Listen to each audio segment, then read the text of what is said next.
નમસ્કાર વિદ્યાર્થી મિત્રો, આપ સૌનું સ્ટડી પેનલ પર હાર્દિક સ્વાગત છે। આજના વિડીયોમાં આપણે ધોરણ 6 ગણિત પ્રકાશનું પ્રકરણ 2 રેખાઓ અને ખૂણાઓ આઈડિયલ સ્વાધ્યાય પોથીનું સોલ્યુશન જોવાનું છે। જો વિદ્યાર્થી મિત્રો તમે આ પ્રકરણની પીડીએફ ફ્રીમાં મેળવવા ઈચ્છતા હોય તો અમારી ટેલિગ્રામ ચેનલની લિંક તમને ડિસ્ક્રિપ્શન બોક્સમાં મળી જશે, ત્યાં જઈને તમે આની પીડીએફ મેળવી શકો છો। ચાલો તો હવે આપણે જોઈએ સ્વાધ્યાય પોથીનું સોલ્યુશન। સૌથી પહેલા આપેલું છે આપણને 2.1 બિંદુ। હવે બિંદુ એટલે શું છે તો કે કાગળ પર પેન્સિલની અણીદાર ટોચ વડે કરેલું ટપકું બિંદુનો ખ્યાલ આપે છે। જુઓ આમાં જે ખાસ જે છે ને કે તમને 1 માર્કમાં પૂછાઈ શકે કે ખાલી જગ્યામાં પૂછાઈ શકે એવા પ્રશ્ન બની શકે છે।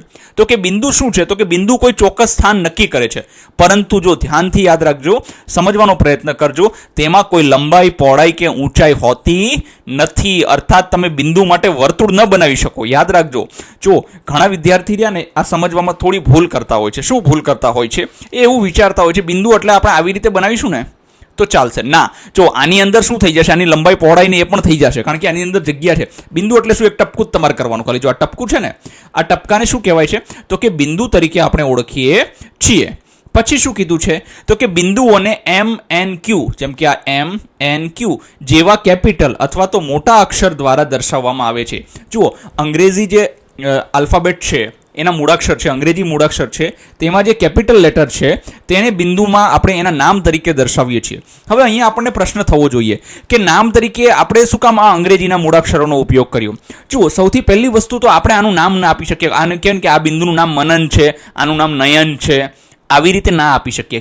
કેમ કે બહુ મોટું થઈ જાય છે અને ઘણા લોકોને એમ લાગે કે વારાફરતી બધા નામ રિપીટ થાય છે, કોઈનું નામ આવ્યું વર્ગખંડમાં ના આવ્યું, તો એ માટે શું કરે છે કે આપણે અંગ્રેજી મૂળાક્ષરોના કોઈ પણ કેપિટલ લેટર, જેમ કે ABCD કોઈ પણ તમે લઈ શકો છો, Z સુધીના બધા જ કહેવાય કે અક્ષરો આપણે આમાં લખી શકીએ છીએ। પછી તો કે આને વંચાય કેમ? જો આવી રીતે હોય તો આને બિંદુ M, બિંદુ N અને બિંદુ Q આ રીતે આને વાંચવામાં આવે છે।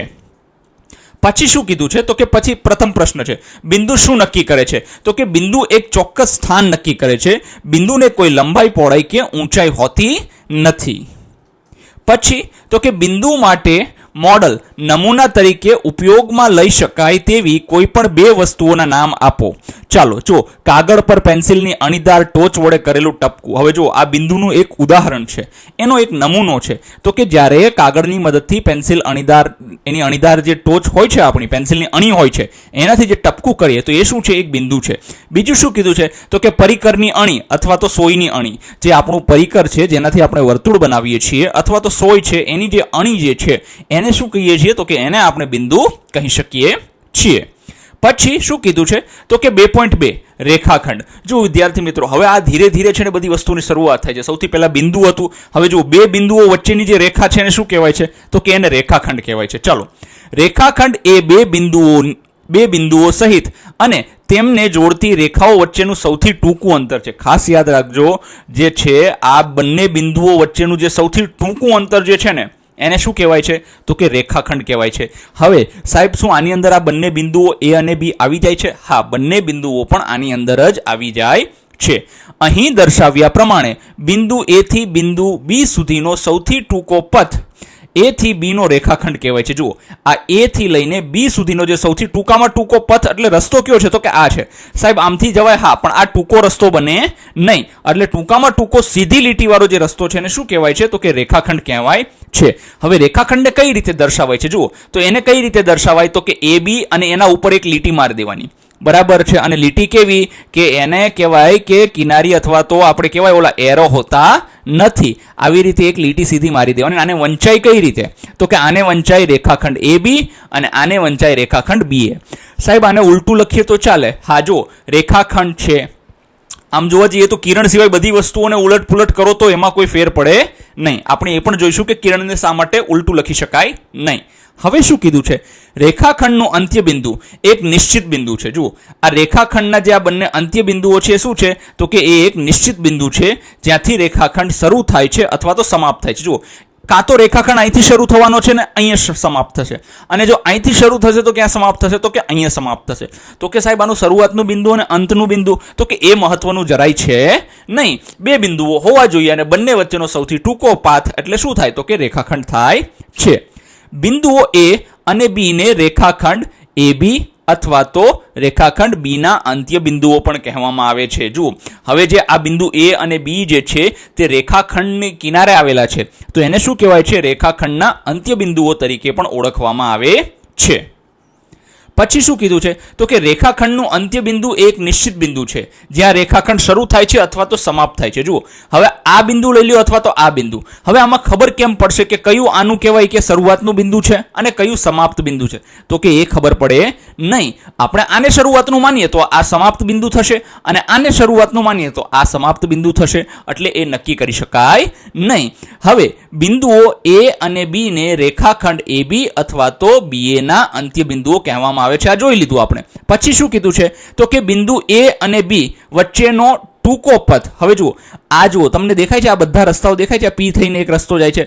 અહીંયા શરૂઆત A થી કરીશું આપણે. જો આમ જાય છે ને, આ એરો આમ મારેલો છે એટલે શરૂઆત અહીંથી થઈ છે. અહીંથી થાય છે ને B સુધી જાય છે. પછી Q વાળો રસ્તો છે, આવી રીતે આડો અવરો થઈને જાય છે. R વાળો રસ્તો સૌથી ટૂંકો રસ્તો છે. પછી S વાળો રસ્તો પણ આવી રીતે ફરતો ફરતો જાય છે. તો સૌથી ટૂંકો રસ્તો કયો થયો? તો કે R થઈને જે જાય છે એ સૌથી ટૂંકો પથ કહેવાય છે. તો એને જ આપણે રેખાખંડ કહીશું. પછી કીધું છે આપણને એક બિંદુ P થી બિંદુ Q સુધીના રેખાખંડને કેવી રીતે દર્શાવવામાં આવે છે? તો ભાઈ જો, એ તો બહુ સરળ થઈ ગઈ. તેને PQ અથવા તો QP વડે દર્શાવવામાં આવે છે. બરાબર છે? બહુ એવું લાગે તો તમે એનું ચિત્ર પણ દોરી શકો છો. પછી શું કીધું છે? તો કે હવે રેખાખંડને કેટલા અંત્ય બિંદુઓ હોય છે? તો કે રેખાખંડને 2 અંત્ય બિંદુઓ હોય છે. શું દર્શાવવા માટે આ રીતે છે ને, હજી આની ઉપર એક રેખા આવશે, એ નથી બનાવી, એ બનાવી દઈએ આપણે, જેથી કરીને શું થાય કે તમને અન્ય કોઈ પણ, જો આવી રીતે આ રેખાખંડની કહેવાય ને, થોડીક ઊભી રેખા થાય, સીધી લીટી આવે, બસ આવડી જ રેખા આવે છે. રેખાનો કહેવાય અને રેખાખંડ કહેવાય. બરાબર છે? તો આ તમારે મૂકી દેવાનું થાય. પછી શું કીધું છે આપણને? આપેલા 2 બિંદુઓમાંથી પસાર થતા કેટલા રેખાખંડો દોરી શકાય? જુઓ, હવે ખાસ જો, આમાં વિદ્યાર્થીઓ બહુ ગડબડ કરે છે. આપેલા 2 બિંદુઓ, જો એક વસ્તુ યાદ રાખજો, જ્યારે 2 બિંદુઓ આપેલા હોય, જો એક બિંદુ છે અહીંયા O, એક બિંદુ છે અહીંયા P, તો આ બંનેમાંથી કેટલા રેખાખંડ પસાર થાય છે? તો કે આ એક જ રેખાખંડ થાય. જો આ સીધો જે જાય ને, આ એક જ તે. 2 બિંદુઓ હોય ને એટલે એક જ. જો આ એક બિંદુ છે, આ બીજું બિંદુ છે, તો આમાં કેટલા પસાર થઈ કે ભાઈ? એક જ લીટી બને ને, આમાં બીજી લીટી બને? ન બને. તો કેટલા રેખાખંડ પસાર દોરી શકાય છે? તો કે આપણે કહીએ કે આપેલા બિંદુઓમાંથી પસાર થતો માત્ર એક અને માત્ર એક જ રેખાખંડ દોરી શકાય છે.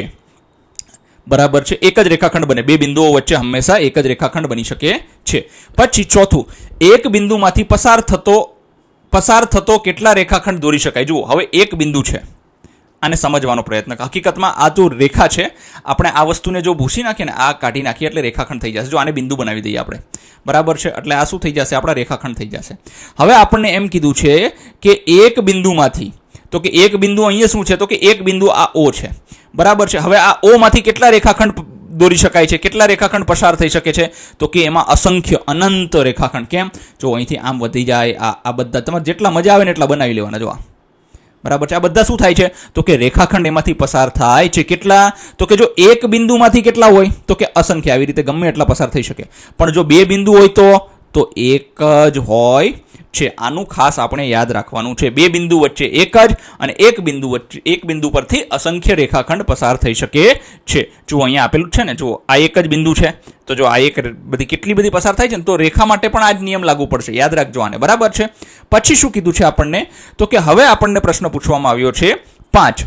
આપેલ આકૃતિઓમાં રેખાખંડોના નામ આપો. જુઓ, રેખાખંડોના નામ કઈ રીતે આપીશું? તો કે આપણે શું કીધું? જો બિંદુઓ વચ્ચેની જે કહેવાય ને, કે જે લાઈન હોય ને, એને રેખાખંડ કહેવાય. તો અહીંયા કેટલા બિંદુ છે? M એક બિંદુ છે, O, N, P આ બધા બિંદુ છે. તો જો એક તો આ રેખાખંડ થઈ જશે, કયો? MO રેખાખંડ. પછી O થી, એક M થી ચાલુ થયો ને O ઉપર પૂરો થયો. પછી તો કે બીજો રેખાખંડ O થી ચાલુ થશે ને N ઉપર પૂરો થશે. ત્રીજો રેખાખંડ O થી ચાલુ થશે ને P ઉપર પૂરો થશે. તો અહીંયા 3 રેખાખંડો છે. શું છે? તો કે રેખાખંડ MO એટલે આ, રેખાખંડ ON એટલે આ, અને રેખાખંડ OP એટલે આ રીતે થાય છે. પછી શું કીધું છે? તો કે અહીંયા કેટલા છે? તો કે જુઓ, અહીંયા એક રેખાખંડ તમે અહીંથી ચાલુ કરો તો અહીંયા પૂરો થશે. બીજો B થી ચાલુ કરો એટલે C પર પૂરો થશે. ત્રીજો C પર ચાલુ કરીએ તો D પર પૂરો થશે. એટલે અહીંયા 3 રેખાખંડો બને છે.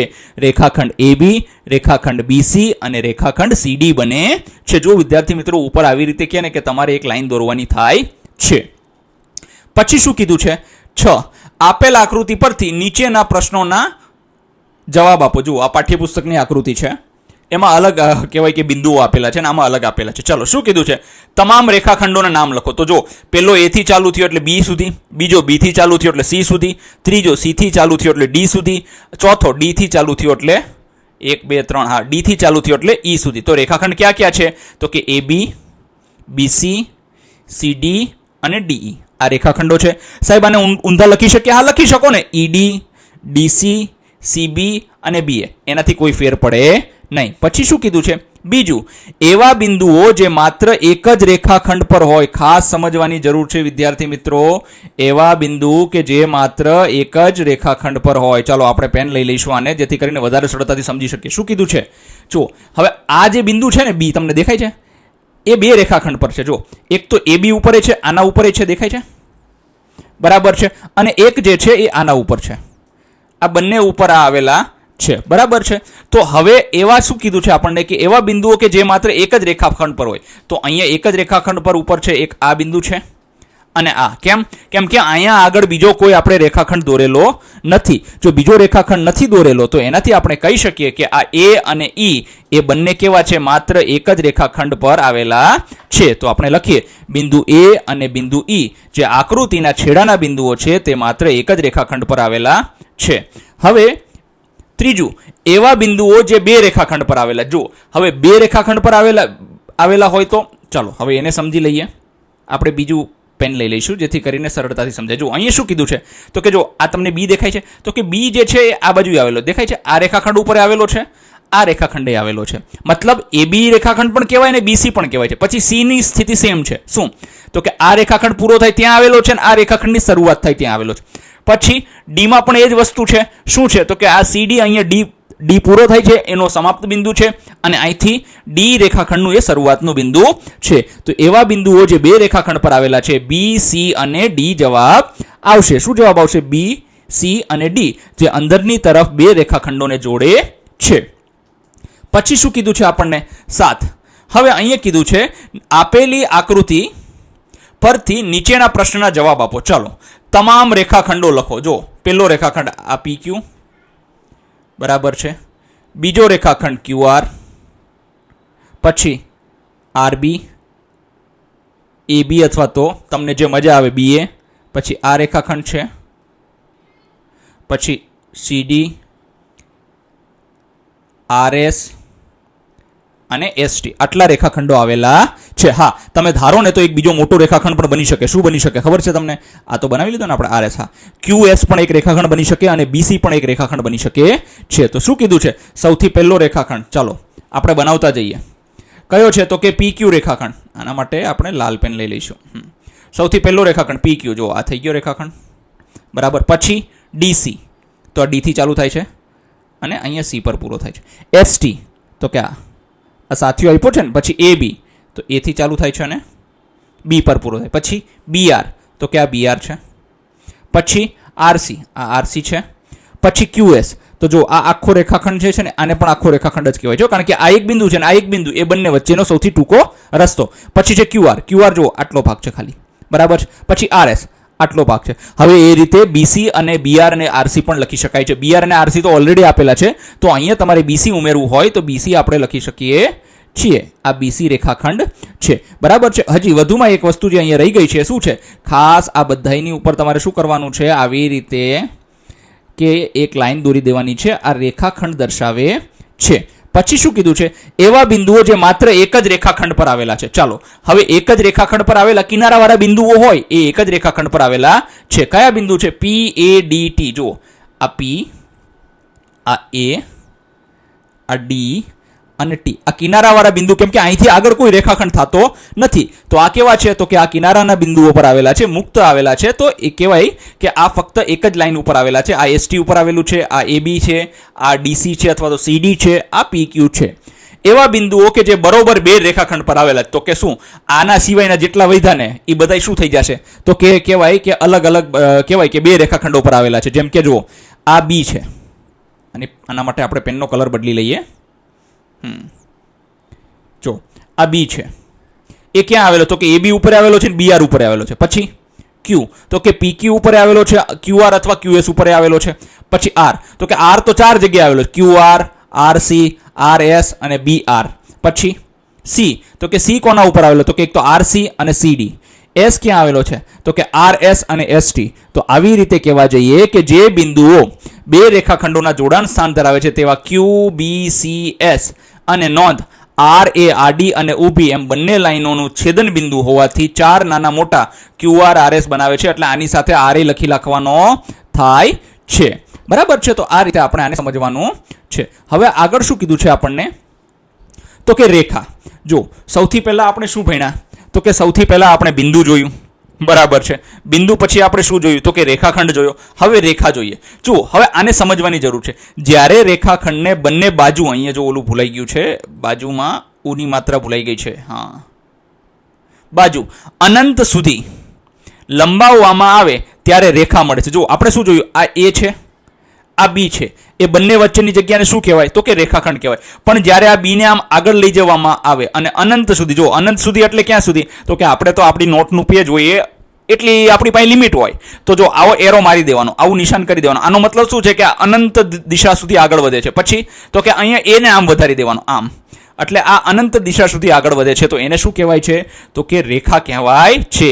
કે રેખાખંડને જ્યારે બંને બાજુ, એટલે આ એક બાજુ અને આ બીજી બાજુ અનંત સુધી લંબાવવામાં આવે ત્યારે તેને શું કહેવાય છે, તો કે ત્યારે તેને આપણે કહીએ છીએ રેખા. પછી શું કીધું છે, રેખા પર અસંખ્ય બિંદુઓ છે. ખાસ સમજવાની જરૂર છે વિદ્યાર્થી મિત્રો. અસંખ્ય બિંદુ એટલે જો મેં એક બિંદુ અહીંયા બનાવી દીધું P, એક બિંદુ અહીંયા બનાવી દીધું Q, એક બિંદુ અહીંયા બનાવી દીધું R.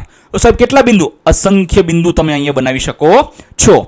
પછી શું કીધું છે, બે બિંદુઓ વચ્ચે, હવે શું કીધું છે, એક અનન્ય રેખા નક્કી કરે છે. જુઓ, બે બિંદુઓ એક અનન્ય રેખા, મતલબ જો આ એક બિંદુ છે, આ બીજું બિંદુ છે. આપણે જોયું ને કે બે બિંદુઓ વચ્ચે આગળ પણ જોયું કે એક જ રેખાખંડ હોય, એવી રીતે આ બંને વચ્ચે પણ શું છે, તો કે એક જ રેખા હોય છે. બે બિંદુ વચ્ચે એક જ રેખા હોય છે. બે બિંદુઓ A અને B માંથી પસાર થતી રેખાને, જો રેખાખંડ માટે આપણે એક લીટી મારતા, હવે રેખા માટે આપણે શું કરીએ છીએ, તો કે જો એરો મારી દીધા, જોયું, રેખા AB અથવા રેખા BA તરીકે ઓળખવામાં આવે છે. અથવા તો ઘણી વખત જો અંગ્રેજીના નાના અક્ષરો છે ને, L, M, N, O, P, આવા અક્ષરો પણ આને છે ને, જો અહીંયા લખેલું છે ને રેખા M, આ રીતે પણ આને દર્શાવવામાં આવે છે. તો સાહેબ એમાં બે બાજુ લખવાની જરૂર નથી, ના, એમાં બે બાજુ લખવાની જરૂર છે નહીં. એમાં તમે અહીંયા M લખી દીધો અથવા તો અહીંયા L લખી નાખો તો પણ એ વસ્તુ કહેવાય કે એટલી જ સાચી છે જેટલી આવી રીતે આને રેખા AB લખીએ છીએ. જુઓ, આગળ આપણે શું જોયું, બિંદુઓ દર્શાવવા માટે શું વપરાય છે, તો કે બિંદુઓ દર્શાવવા માટે હંમેશા કેપિટલ અક્ષરો વપરાય છે,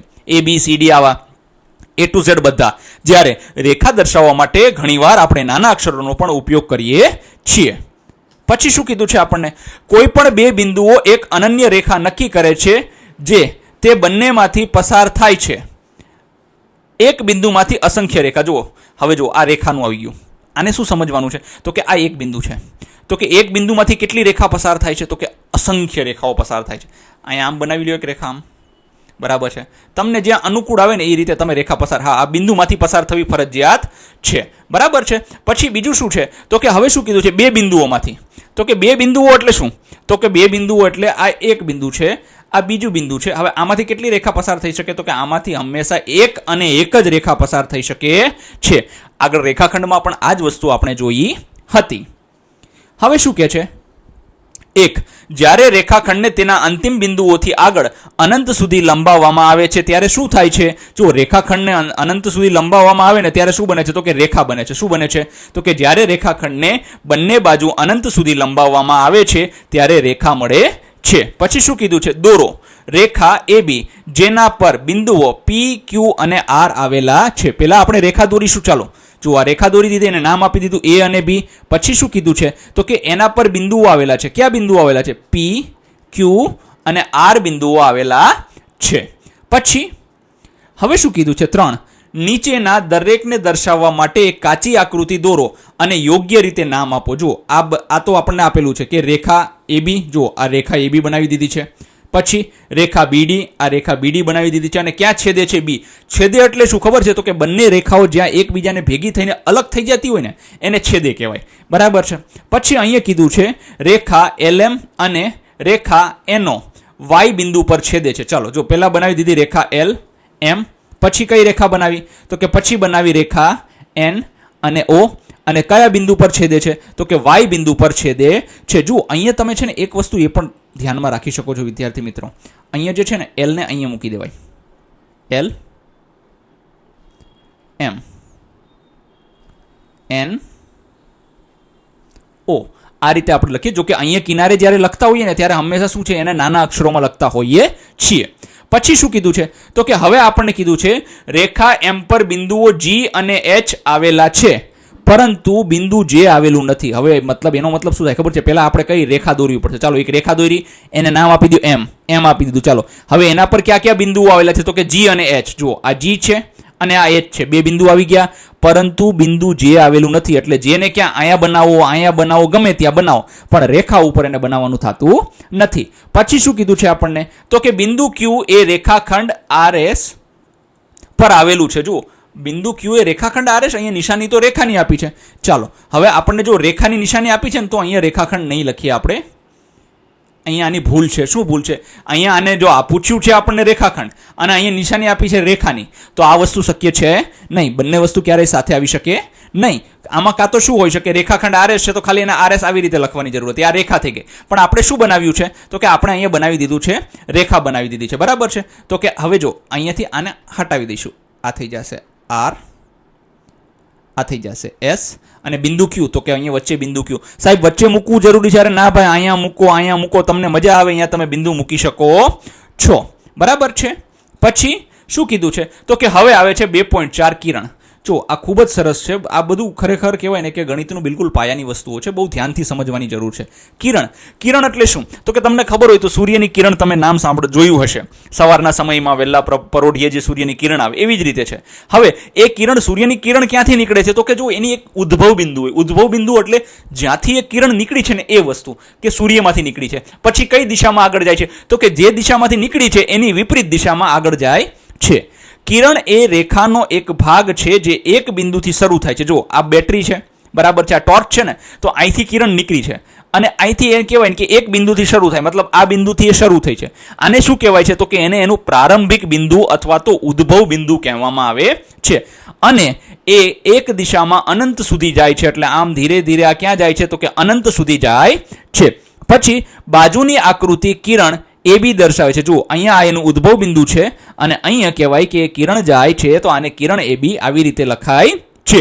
પછી અહીં બિંદુ A એ પ્રારંભિક બિંદુ છે અને બિંદુ B એ કિરણના માર્ગ પરનું બિંદુ છે. હવે જુઓ અહીંયા શું કીધું તો કે આ પ્રારંભિક બિંદુ છે અથવા તો એનું ઉદ્ભવ સ્થાન કહેવાય છે અને આ જે છે કિરણ આમ આગળ જાય છે તો એના રસ્તા પર આવે છે એટલે આ એનું ઉદ્ભવ બિંદુ છે. કિરણ પર અસંખ્ય બિંદુઓ હોય છે પરંતુ તેને માત્ર એક જ દિશામાં લંબાવી શકાય છે. જુઓ જેમ રેખા પર અસંખ્ય બિંદુઓ હોય છે તેમ કિરણ પર પણ અસંખ્ય બિંદુઓ હોય છે. પણ હા એક વસ્તુ યાદ રાખજો, કિરણને આમ ના લંબાવી શકાય, આ બાજુ ગયું ને એટલે પછી એને આ બાજુ જ આપણે લંબાવી શકીએ છીએ.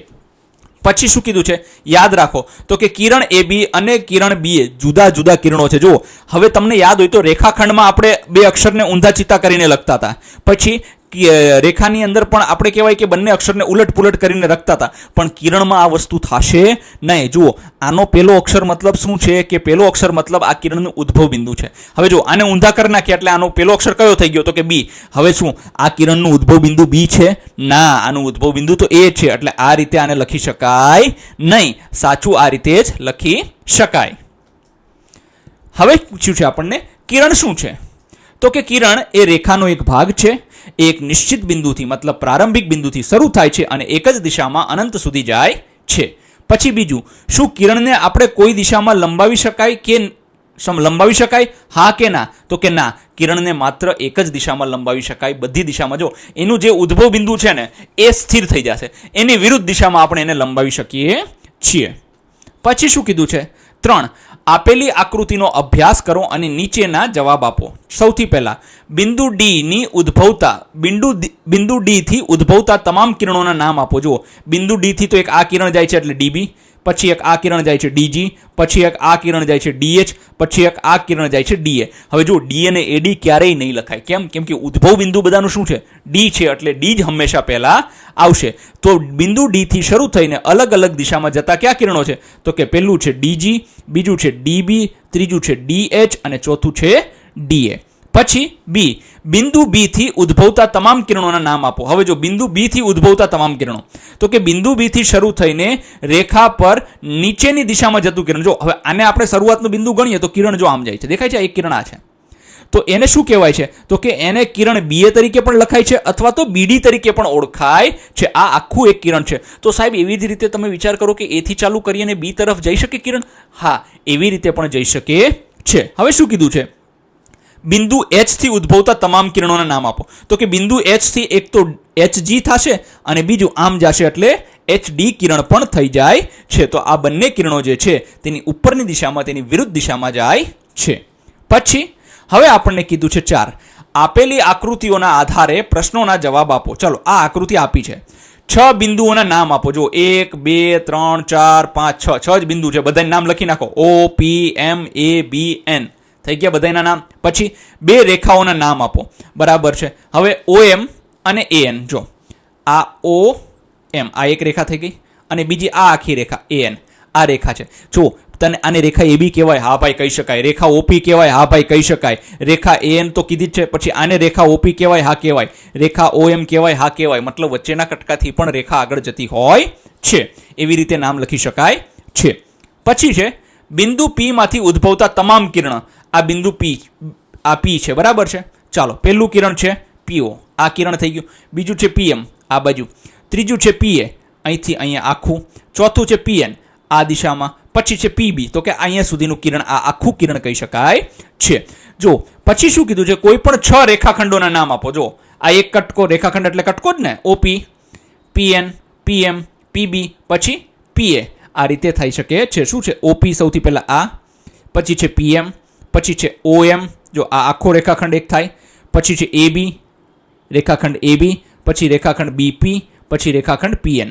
એ સિવાયના ક્યાં છે? તો કે AP અને આ BN પણ રેખાખંડ એમ લખી શકાય છે. હવે શું કીધું છે? B, 7 બિંદુઓના નામ લખો. તો બધા બિંદુ છે જ ને. જો ક્યાં છે? XYZ છે, ABCD, આ બધા આવી ગયા. XYZ ને ABCD. પછી 3 રેખાઓના નામ. તો કે પહેલી રેખા લઈ લો CD, બીજી AB અને ત્રીજી XZ. તો XZ આ પહેલી રેખા થઈ ગઈ. પછી આ AB અને CD, આમ 3 રેખા થઈ ગઈ. તો કે બિંદુ Y થી ઉદ્ભવતા તમામ કિરણો. તો કે Y થી ક્યાં જાય? તો કે YA, YD, YZ, YB, YC અને YX. બરાબર છે. જો YX જ લખવાનું થશે, હા XY લખશો તો ખોટું પડશે. બરાબર છે. તો આ રીતે આપણે એને લખી શકાય છે. પછી કોઈ પણ 5 રેખાખંડોના નામ આપો. તો ચાલો, સૌથી પહેલું રેખાખંડ છે XY, આ રેખાખંડ છે. પછી YZ, આ બીજો રેખાખંડ થઈ ગયો. પછી YA, અહીંયા ત્રીજો છે. પછી YB, આ બાજુ ચોથો છે.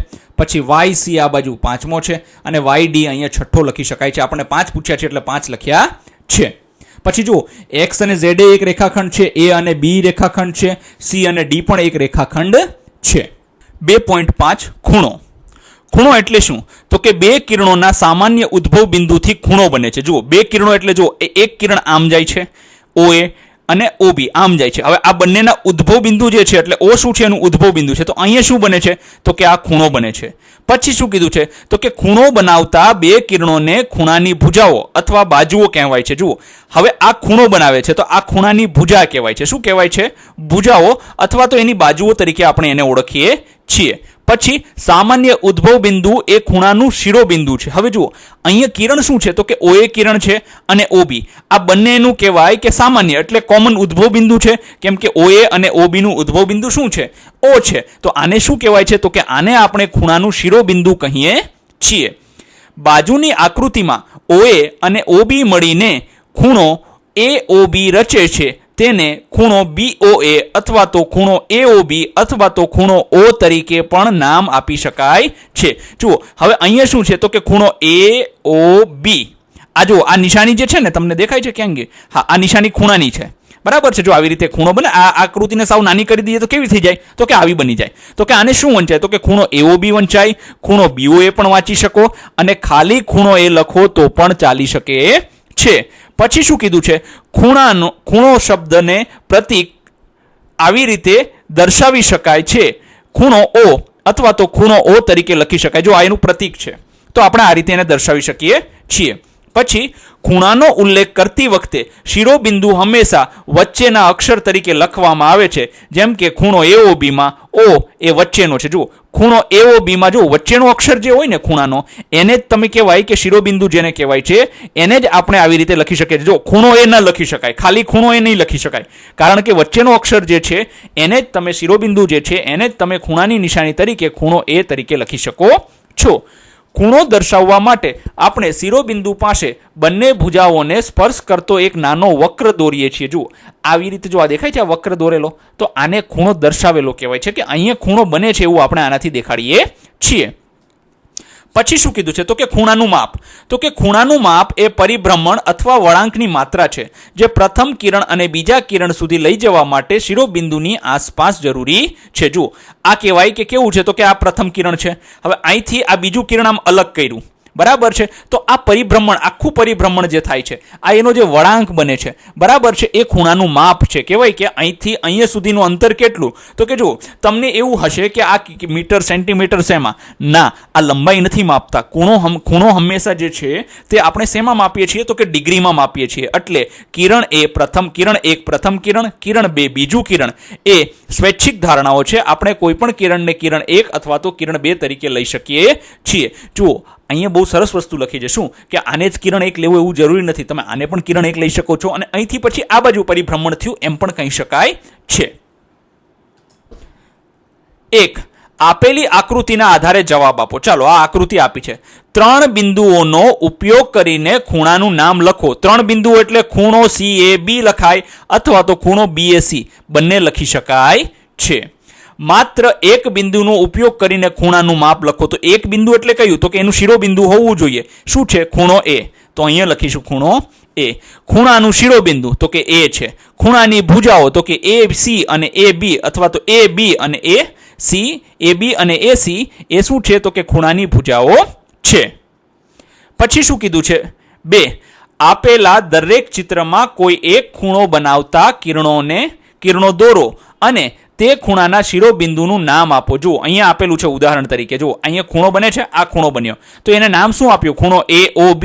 અને શિરોબિંદુ શું છે? તો કે O છે. O ખૂણાનું શિરોબિંદુ છે. પછી જુઓ, કાતરમાં આ રીતે ખૂણો બને છે, બરાબર. આ થઈ ગયું એનું શિરોબિંદુ, બરાબર છે. તો હવે આને POQ, અને O શું છે? તો કે O એનું શિરોબિંદુ છે, બરાબર છે.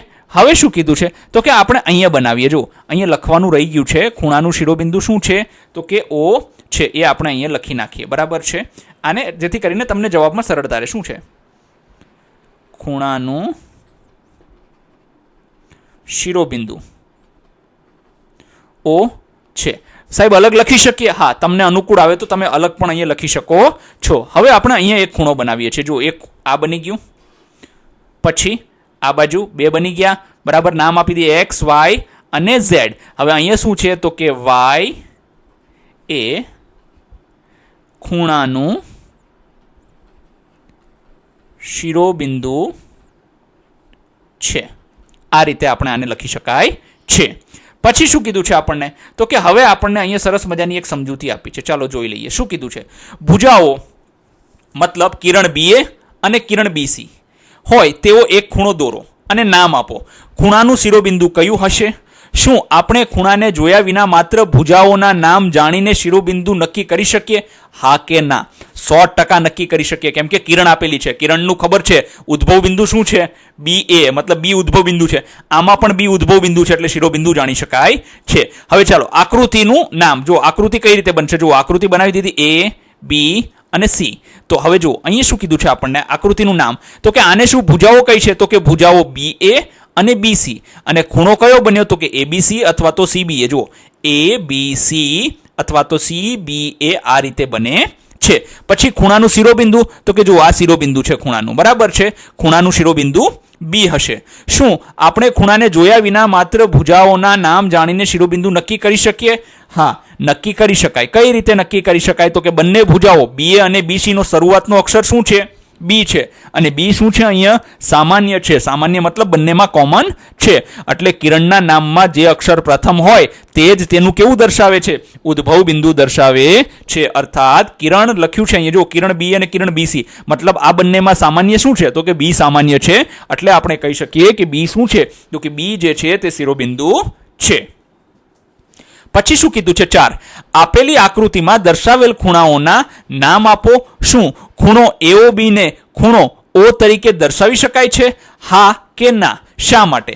જુઓ ખૂણાઓના નામ શું થશે? ચાલો લખી લઈએ. પહેલા તો ખૂણો AOB, પછી BOC, પછી AOC. આ રીતે થઈ ગયા 3. હવે શું ખૂણો AOB ને મતલબ જો આ AOB એટલે કયો? આ આખો ખૂણો થયો.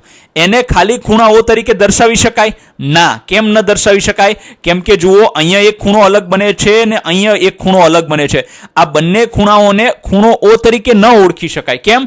કેમ કે અહીંયા જેવાય કે આ જે છે તે બંનેની સામાન્ય બાજુ છે અને વચ્ચે જ્યારે ખૂણા બનતા હોય ત્યારે એને ગણી શકાય નહીં. જ્યારે કોઈ એક જ શિરોબિંદુ આગળ એક કરતા વધારે ખૂણા બને એટલે આપણે શું કીધું? O જે છે તે આપણું શિરોબિંદુ છે. ત્યાં કેટલા ખૂણા બને છે? તો કે આ 1 અને 2 એક કરતા વધારે ખૂણા બને ત્યારે જો માત્ર ખૂણો O લખવામાં આવે તો આ ખૂણો O છે કે આ ખૂણો O છે એ ખબર પડે નહીં. એટલે શું કહેવાય કે તમારે એ રીતે ખાલી ખૂણો O લખી શકાતું નથી. હા જો આ વચ્ચેની OB રેખા નો OB કિરણ ન હોત ને તો આપણે ખૂણો O લખી શકત ખરા. હવે કીધું છે 5મું આપેલી આકૃતિમાં દર્શાવેલ ખૂણાઓના નામ આપો. ચાલો ખૂણાઓના નામ જો કિરણ TS આ દેખાય છે કિરણ TS થી ચાલુ થાય છે બરાબર છે. તો પહેલો ખૂણો છે ખૂણો STR જુઓ ST અને R એટલે આ ખૂણો નાનો એવો દેખાય છે. આ પછી STQ તો કે ST અને Q તો કે શું થઈ ગયો? તો કે જો આ ખૂણો બરાબર છે આટલો આવડો મોટો બરાબર. પછી તો કે ખૂણો STP તો કે ST અને P મતલબ આ આખો ખૂણો થઈ જશે બરાબર છે આખો ખૂણો. ચાલો પછી કિરણ TP થી તો કે જો અહીંથી શરૂ કરો તો પહેલો ખૂણો આ થશે એટલે ગણી લ્યો ખૂણો PTQ. પછી બીજો ખૂણો PTR, ત્રીજો ખૂણો PTS આ આખો ખૂણો બરાબર છે. પછી હવે શું કીધું છે? 6 આપેલી આકૃતિમાં દર્શાવેલ ખૂણાઓના નામ આપો. ચાલો હવે અહીંયા શું છે? કિરણ OA છે તો OA થી ક્યાં જાય છે? જુઓ આ OA છે તો અહીંથી આમ શરૂઆત કરીએ તો કે ખૂણો AOB જુઓ પહેલો ખૂણો થયો AOB આ ખૂણો થઈ ગયો બરાબર. બીજો ખૂણો AOC તો કે AO અને C જો આ ખૂણો આવડો ખૂણો બરાબર છે અહીંયા આપેલો છે. ત્રીજો ખૂણો આ આખો ખૂણો થશે બરાબર છે કે ખૂણો AOP. ચલો આ બાજુ લઈ લીધું છે એમને જો કે હા AOD પણ ખૂણો બને છે જે અહીંયા છેલ્લે લખેલો છે. પછી તો કે હવે એક ખૂણો અહીંયા બને છે AOP આ ખૂણો થઈ ગયો આટલો. પછી તો કે ખૂણો AOE આ ખૂણો પણ બને છે. પછી તો કે હવે ખૂણો AOD એટલે એ જો નીચે તમે ગણો D તો પણ આખો થઈ જાય છે, ઉપર તમે ગણો તો પણ આખો 180 ડિગ્રીનો ખૂણો બને છે. પછી હવે શું કીધું છે તો કે કિરણ OD થી મતલબ આ બાજુથી આપવાના નામ છે. ચાલો તો સૌથી પહેલા છે ખૂણો DOC જો આ પહેલો ખૂણો, પછી DOB આ બીજો ખૂણો, પછી DOA એટલે આ આખો ખૂણો, પછી તો કે DOE એટલે આ આટલો જ ખૂણો ખાલી, પછી DOP એટલે આટલો ખૂણો ખાલી જો આ દેખાય છે આ ખૂણો.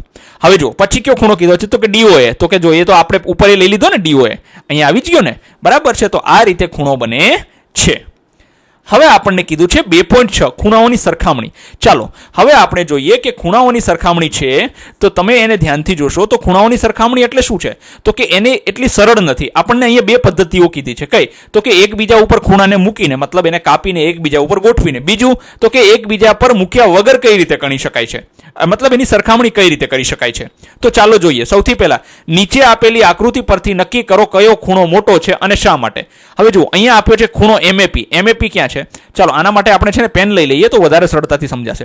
જુઓ આ MAP છે, આ આખો ખૂણો છે ને MAP છે દેખાય છે બરાબર છે. પછી કયો છે NOA તો NOA ક્યાં છે? જો આ ખૂણો NOA છે દેખાય. આ મેં થોડું દૂર કર્યું, હકીકતમાં નિશાન અહીંયા બનાવવાનું આવે પણ આપણે સમજી શકાય. હવે જો આ ખૂણો મોટો કહેવાય કે આ કહેવાય? તો MAP જ મોટો કહેવાય ને. તો શું છે તો કે ખૂણો MAP ઇઝ ગ્રેટર ધેન ખૂણો NOA એ મોટો છે કારણ કે NOA અને MAP ના અંદરના ભાગમાં જો આ આખો ખૂણો છે એના વચ્ચેના ભાગમાં NOA આવી જાય છે બરાબર છે. તો આપણે કહી શકીએ કે જે બહારનો ભાગ છે કેવો છે તો કે મોટો ખૂણો બનાવે છે. હવે આપણને કીધું છે, શું કીધું છે? તો કે ખૂણો MAP અને NAP. જુઓ, આ MAP થઈ ગયો, આટલો ખૂણો.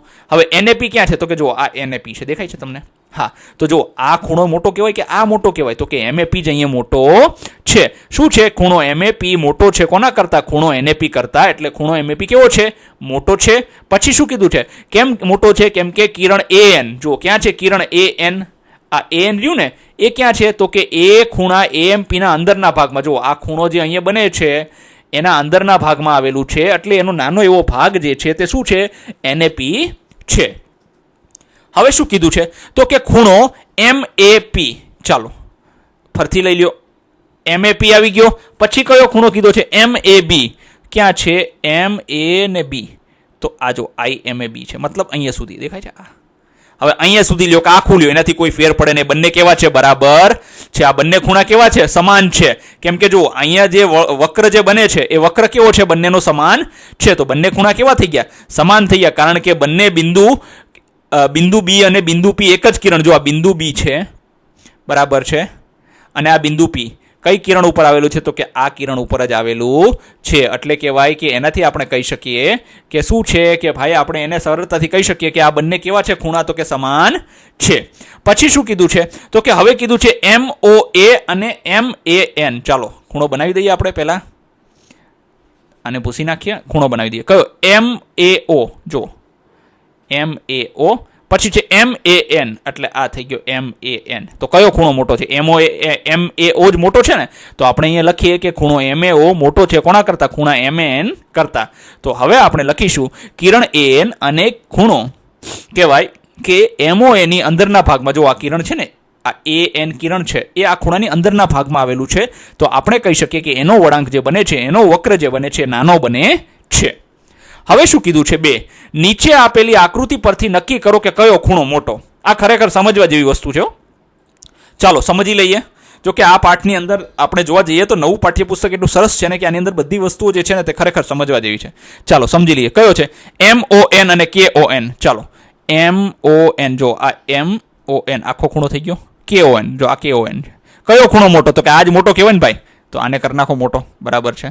અહીંયા ખૂણાની નિશાની બનાવતા રહી ગઈ છે, બધામાં બનાવતા રહી ગયા. જો ખૂણાની નિશાની બનાવી દઈએ આપણે, બરાબર છે. ચાલો હવે આને જોઈએ બીજાને. બીજો શું છે? તો કે આની અંદર તો MON જવાબ આવી ગયો આપણો. ચાલો પછી બીજાની અંદર શું જવાબ આવશે? તો કે MON અને KOL. ચાલો આને હટાવી દીધો. KOL. જો આ KOL છે, દેખાય છે? KOL કયો મોટો છે? તો MON જ મોટો હોય ને ભાઈ, બરાબર છે. લખી નાખો ખૂણો MON. પછી શું કીધું છે? તો કે ખૂણો MOP. ચાલો આ MOP જ છે.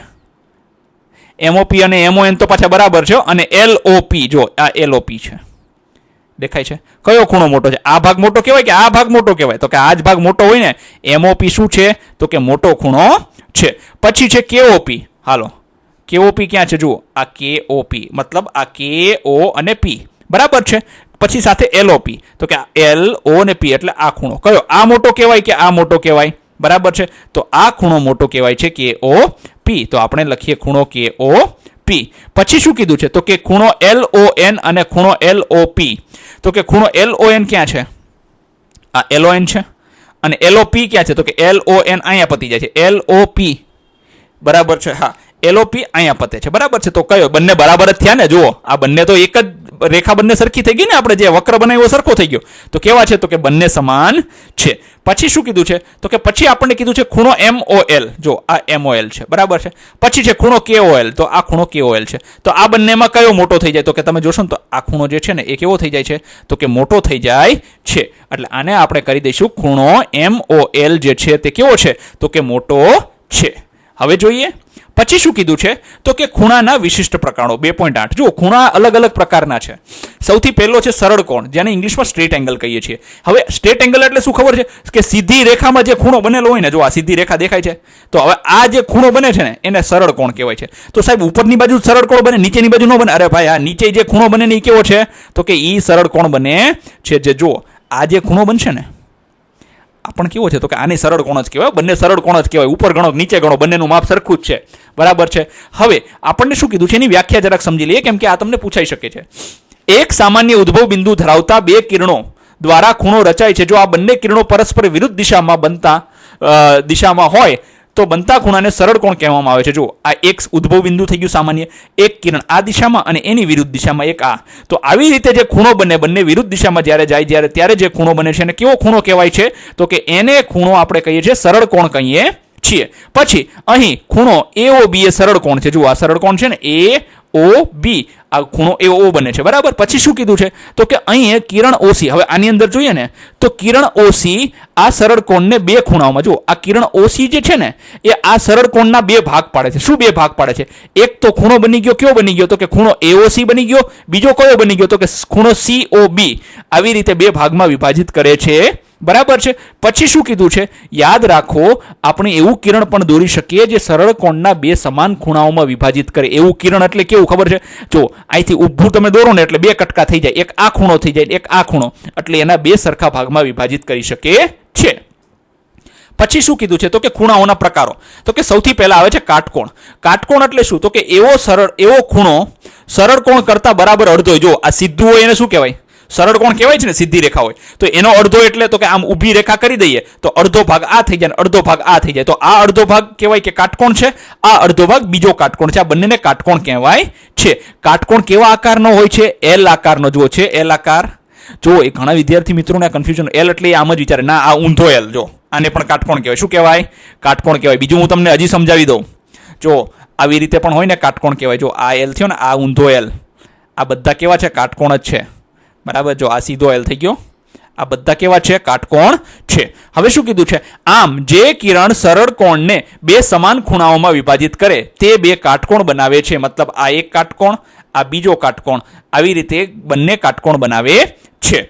પછી શું કીધું? સંપૂર્ણ પરિભ્રમણના અડધા ભાગથી સરળ કોણ બને છે અને સરળ કોણ, કોમ નહીં આવે, અહીંયા આવશે સરળ કોણ ના અડધા ભાગથી કાટકોણ બને છે. જો સંપૂર્ણ પરિભ્રમણ એટલે આખું ચક્કર, એનો અડધો કરશો તો શું થાય? આવી રેખા બને ને અડધી, તો આને શું કહેવાય? તો કે આને સરળ કોણ કહેવાય. હવે સરળ કોણના અડધા કરો એટલે આ કટકો કર્યો સરળ કોણનો, તો આ જે ભાગ બન્યો એને કાટકોણ કહેવાય, આ જે ભાગ બન્યો એને કાટકોણ કહેવાય. સાહેબ નીચે બને તો કે આ બધા કાટકોણ બને છે. જુઓ, બરાબર. હવે એક સીધી રેખા સરસ મજાની બનાવીને જ આપણે સમજી લઈએ જેથી કરીને ખબર પડે. જો કઈ રીતે છે. જો આ બની ગયો સરળ કોણ, સીધી રેખા અને માનીને ચાલજો, થોડીક આડી અવળી થઈ જાય છે વગર ફૂટપટ્ટીએ. જો આ સીધી રેખા છે તો જો આ છે ને આખું વર્તુળ હોય, બરાબર છે. આ 180 થઈ ગયું, બરાબર. 180 એટલે અડધો ભાગ, આ બીજો અડધો ભાગ. હવે આને તમે બે કટકા કરો ને સરખા, એટલે આ બાજુ જે બને એને કાટકોણ કહેવાય, આ બાજુ બને એને કાટકોણ કહેવાય. તો કે સાહેબ બે કાટકોણ બને? હા, બે કાટકોણ બને છે. તો કે હવે આ રેખાને આમ નીચે વધારો તો કે તો નીચે બે કાટકોણ બની જાય, એક કાટકોણ અહીંયા બને ને એક કાટકોણ અહીંયા બને. એટલે કહેવાય કે એક વર્તુળમાં જો એના ચાર હરખા ભાગ કરો ને તો ચાર કાટકોણ બને છે. હવે શું કીધું છે? તો કે લઘુકોણ. હવે જુઓ, લઘુકોણ કોને કહેવાય છે? તો કે સર આપણે કહેવાય કે હવે કાટકોણ જો ને કાટકોણ કરતા નાનો હોય ને એને શું કહેવાય? તો કે લઘુકોણ કહેવાય. જે ખૂણાઓ કાટકોણ કરતા નાના હોય એટલે પા ભાગ, મતલબ 1/4 પરિભ્રમણ કરતા ઓછા હોય, બરાબર. હવે L કરતા નાના હોય ને એને શું કહેવાય? લઘુકોણ કહેવાય છે. જો L ક્યાં બને? તો કે L અહીંયા બને, અહીંયા આ L થયો, બરાબર છે. પછી અહીંયા L ક્યાં બને? તો કે આવી રીતે આમ કરો ને તો L ઊંધો બને, બરાબર છે. L કરતા નાના જે ખૂણાઓ છે એને કેવા કહેવાય છે? તો કે એને લઘુકોણ કહેવાય છે. પછી છે ઓબ્ટ્યુસ એંગલ, તો કે ગુરુકોણ. ગુરુકોણ એટલે શું? તો કે જે ખૂણાઓ કાટકોણ કરતા મોટા પણ સરળ કોણ કરતા નાના હોય તેને ગુરુકોણ કહેવાય છે. હવે જુઓ, એ ગુરુકોણને ઇંગ્લિશમાં ઓબ્ટ્યુસ એંગલ કહેવાય. જુઓ આને L ક્યાં બને ખબર? જો અહીંયા બને. જો હવે L થી નાનો હોય તો એને શું કહેવાય? તો કે L થી નાનો હોય એને આપણે શું કહેવાય? લઘુકોણ કહેવાય. L થી મોટો હોય એને શું કહેવાય? તો કે એને ગુરુકોણ કહેવાય છે. જો આનો L ક્યાં બનશે? તો કે અહીંયા બનશે, બરાબર છે. એટલે આ જે ભાગ રહ્યો એને શું કહેવાય છે? તો કે એને કહેવાય કે આપણે આખો જે ખૂણો બને છે એને શું કહેવાય છે? તો કે કહેવાય કે એને ગુરુકોણ કહીએ છીએ. આ પ્રકારનો ખૂણો ત્યારે બને છે જ્યારે પરિભ્રમણ પા ભાગ કરતા, મતલબ કાટકોણ કરતા વધુ હોય અથવા તો અડધા. જો પાછું એક વસ્તુ યાદ રાખજો, આ સરળ કોણ અહીંયા સરળ કોણ થઈ જાય. તો અહીંયાથી લઈને હવે જો એક વસ્તુ હું તમને કહી દઉં, સાંભળો મારી વાત, બહુ સરસ રીતે સમજી જશું આપણે, બરાબર છે, જેનાથી આપણે આગળ જતા કોઈ પ્રશ્ન નહીં રહે. જો હવે હું અહીંયા તમને કહું ને કે આ એક રેખા મેં બનાવી દીધી, બરાબર છે, સીધી, બરાબર છે. હવે આ બનાવી દીધી, અહીંયા બનાવી દીધો આપણે આ કાટકોણ. આ સરળ કોણના બે ભાગ કર્યા એટલે શું બન્યા? કાટકોણ. હવે જો અહીંયા જેટલા પણ ખૂણા બને ને વચ્ચે, આ બધા કેવા થયા ખબર છે? લઘુકોણ થયા. કેવા થયા? બરાબર છે. હા, અહીંથી આ 0 ડિગ્રીથી ચાલુ થવા જોઈએ તો આ લઘુકોણ થયો ભાઈ, બાકી ન થાય, બરાબર છે. પછી તો કે હવે આ બેની વચ્ચે જેટલા ખૂણા બને ને, અહીંયા 180 ડિગ્રી આવશે, એને શું કહેવાય ખબર છે? એને ગુરુકોણ કહેવાય છે. શું કહેવાય છે? સમજાણી વાત હવે, બરાબર છે. મતલબ જો આ બંને વચ્ચે કેવો ખૂણો બને? આમ બને, દેખાય છે? જો આ બને તો કે આ કેવો થયો? તો કે આ ગુરુકોણ થયો. લઘુકોણ? તો કે આ લઘુકોણ થયો. આ રીતે આપણે આને સમજીએ તો આપણને સરળતાથી આ યાદ રહી શકે છે. બાકી ખરેખર થોડુંક તો અઘરું છે, પણ એટલું બધું અઘરું નથી, કારણ કે તમે આ બધું ચોથા ધોરણમાં, પાંચમા ધોરણમાં બધી વસ્તુ આવી ગઈ છે. હવે જોઈએ આપણે લંબ રેખાઓ. તો કે લંબ રેખાઓ એટલે શું? તો કે લંબ રેખાઓને ઇંગ્લિશમાં પરપેન્ડિક્યુલર લાઇન્સ કહેવાય છે. જો બે રેખાઓ એકબીજાને કાટકોણે, જો આ સરવાળાની નિશાની તમને દેખાય છે? તો કે હા દેખાય છે. હવે આ જો આ વચ્ચે કયો ખૂણો બને છે? તો કે અહીંયા કાટકોણ બને છે. જો આ કાટકોણ બને ને, જો આ કાટકોણ બને છે ને, ના, તો આ કાટકોણ જે બને છે એને શું કહેવાય છે? તો કે એને કહેવાય કે આ લંબ રેખાઓ એકબીજાને જ્યારે કાટકોણે બને, બે રેખાઓ જ્યારે એકબીજાની વચ્ચેથી પસાર થતી હોય, એકબીજાને છેદે અને જો કાટકોણની રચના કરે તો શું કહેવાનું? તો કે એને કહેવાય લંબ રેખાઓ કહેવાય છે. હવે અહીં રેખા L અને M એકબીજાને લંબ છે, મતલબ આ બંને રેખા કેવી છે? તો કે એકબીજાને લંબ છે. શા માટે લંબ છે? કેમ કે આ કાટકોણ બનાવે છે. પછી ઉદાહરણ, સીધો ખૂણો, સ્ટ્રેટ એંગલ મેળવવા માટે આકૃતિમાં, હવે આ સીધો ખૂણો નો કહેવાય, આને સરળ કોણ કહેવાય ખરેખર, મેળવવા માટે આકૃતિ A ને અન્ય ગ્રીડ પોઈન્ટ્સ બિંદુઓ સાથે સીધી રેખા જોડો. જો હવે આને સીધી રેખા આમ જોડી દો ને, બરાબર છે, તો શું થઈ જશે? આ સરળ એક ખૂણો બની જશે, બરાબર, સરળ કોણ થઈ જશે. આને આમ આગળ વધારી દો એટલે સરળ કોણ થઈ જશે, બરાબર છે. અહીંયા જુઓ આપણને આ લોકોએ બનાવેલી આપી છે, જો બની ગયો આ સરળ કોણ, સીધી રેખા થઈ ગઈ ને, બરાબર છે. આ સરળ કોણ બની ગયો. આપણે ગ્રીડના અન્ય બિંદુઓને જોડવા માટે CB અને A થી આગળ લંબાવી છીએ. આ રીતે આકૃતિમાં દર્શાવ્યા મુજબ સીધી રેખા દ્વારા એક સરળ કોણ બનાવી શકીએ છીએ. જુઓ હવે આને જે છે AB ને છે, આ CB ને અહીંયા સુધી લંબાવો, A થી આગળ લઈ જાઓ અને જે ખૂણો બનશે શું બનશે? તો કે સરળ કોણ બને છે. એ જ રીતે અહીંયા પણ કહેવાય કે આડી લીટી છે તો એને આમ લઈ જવાનું. પણ હા, યાદ રાખો, લાઈન જે છે ને એ કેવી હોવી જોઈએ? ફૂટપટ્ટીની સીધી રેખા હોય ને એવી હોવી જોઈએ ને, તો જ શું બનશે? તો જ આ વસ્તુ કહેવાય કે સરળ કોણ બને છે. હવે શું કીધું છે? એક, કાટખૂણો મેળવવા માટે આકૃતિમાં બિંદુ A ને ગ્રીડના અન્ય બિંદુઓ સાથે સીધી રેખા દ્વારા જોડો. આમ કરવાની જુદી જુદી રીતો કઈ છે? જો અહીંયા કાટખૂણો બનાવવા છે. જો એક તો L, કાટખૂણો એટલે શું? L આકારનો. જો અહીંયા બનાવી દો ને એટલે આ L થઈ ગયો.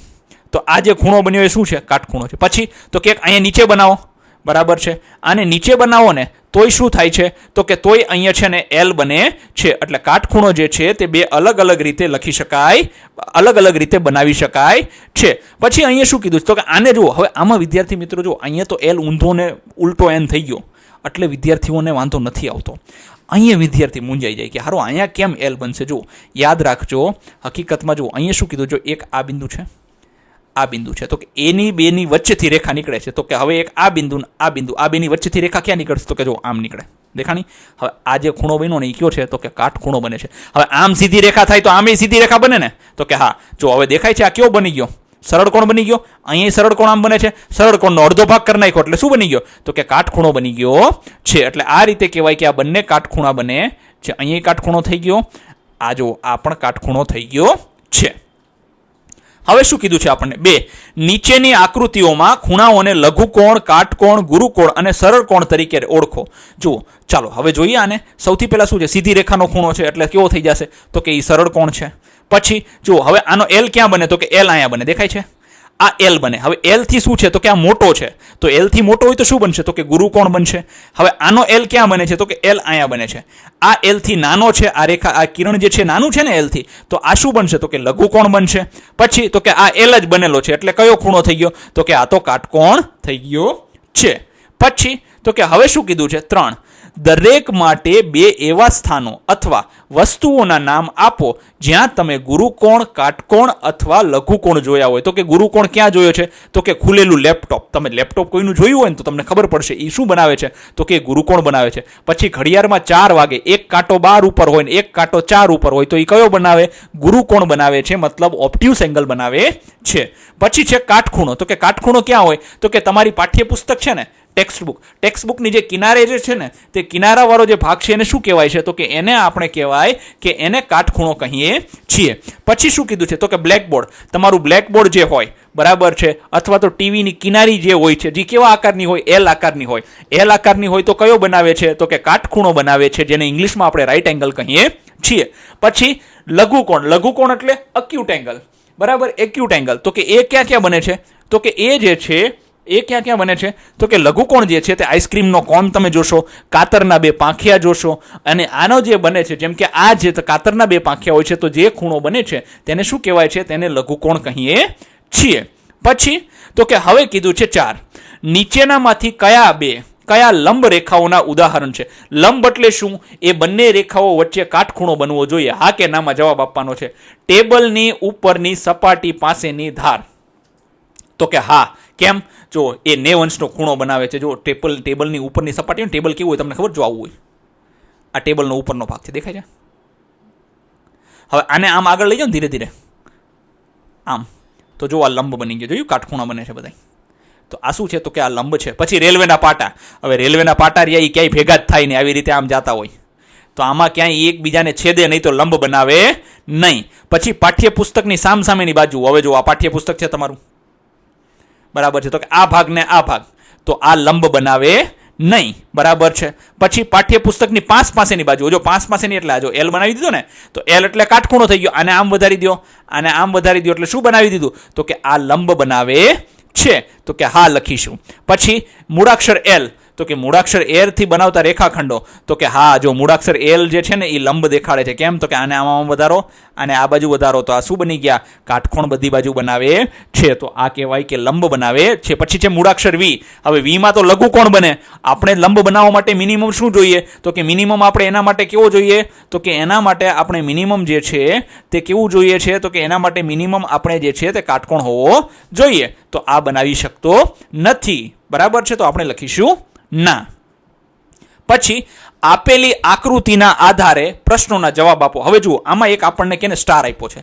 આ સ્ટારની અંદર લઘુકોણની સંખ્યા બતાવવાની છે અને ગુરુકોણની સંખ્યા. ચાલો, તો એના માટે આપણે સૌથી પહેલા છે ને ઇંક લઈ લઈએ, બરાબર છે? હાઇલાઇટર લઈ લઈએ, જેથી કરીને આપણે સૌથી પહેલા શું બનાવીશું? તો કે સૌથી પહેલા આપણે એની અંદર દેખાતા લઘુકોણોને માર્ક કરીશું અને એના જવાબ લખીશું. જો સૌથી પહેલો આ ત્રિકોણ લઈ લો. તો કે એક ત્રિકોણની અંદર જો 3 ખૂણા બને, 1, 2 અને 3. મતલબ ત્રણેય કેવા હોય છે ભાઈ? લઘુકોણ હોય છે. કેવા હોય છે? આ 3 લઘુકોણ છે. 3 આના, 3 આના, 3 આના, 3 આના અને 3 આના. બધામાં જોવા બને છે ને લઘુકોણ છે બધાય, બરાબર છે? તો કેટલા થયા? તો કે લઘુકોણની સંખ્યા થઈ ગઈ 3 દુ, તો કેટલા? 1 2 3 4 5 6 7 8 9 10 11 12 13 14 15 16 17 18. 12 નહીં બને. કેટલા બનશે? 18 લઘુકોણ બનશે, બરાબર છે? 18 લઘુકોણ થઈ ગયા, કેમ કે 6 ત્રિકોણ છે. પછી શું કીધું છે? એની અંદર બનતા ગુરુકોણોની સંખ્યા. ચાલો, એના માટે આપણે પેનનો કલર ચેન્જ કરાવો. ગુરુકોણ એટલે શું ખબર છે? એલ કરતા વધારે. તો જો આ ગુરુકોણ છે, આને ઓબ્ટ્યુસ એંગલ કહેવાય, બરાબર છે? જો આ ગુરુકોણ છે, દેખાય છે? આ ગુરુકોણ છે, આ ગુરુકોણ છે, આ ગુરુકોણ છે, આ ગુરુકોણ છે. હકીકતમાં તમે જોશો ને તો આ ષટકોણ થશે. શું થશે? ષટકોણ. તો ષટકોણ મતલબ જેની 6 બાજુ છે.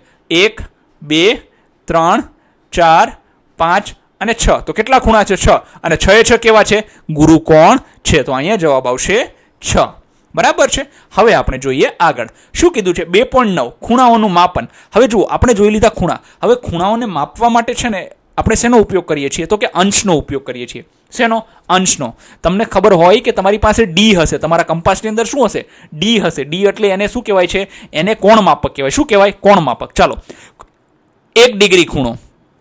ખૂણાઓને ચોક્કસ માપ આપવા માટે ગણિત શાસ્ત્રીઓએ વર્તુળના કેન્દ્ર આગળના ખૂણાને 360 સમાન ખૂણાઓ અને ભાગોમાં વિભાજિત કર્યો. જો આ વર્તુળનું કેન્દ્ર માની લો, અહીંયા કેન્દ્ર છે, એને અહીંથી 0 થી ચાલુ કરીને આમ ફદુડી ફરતા જઈએ આપણે, તો કેટલું થાય? તો કે 360 ડિગ્રી થઈ જાય છે.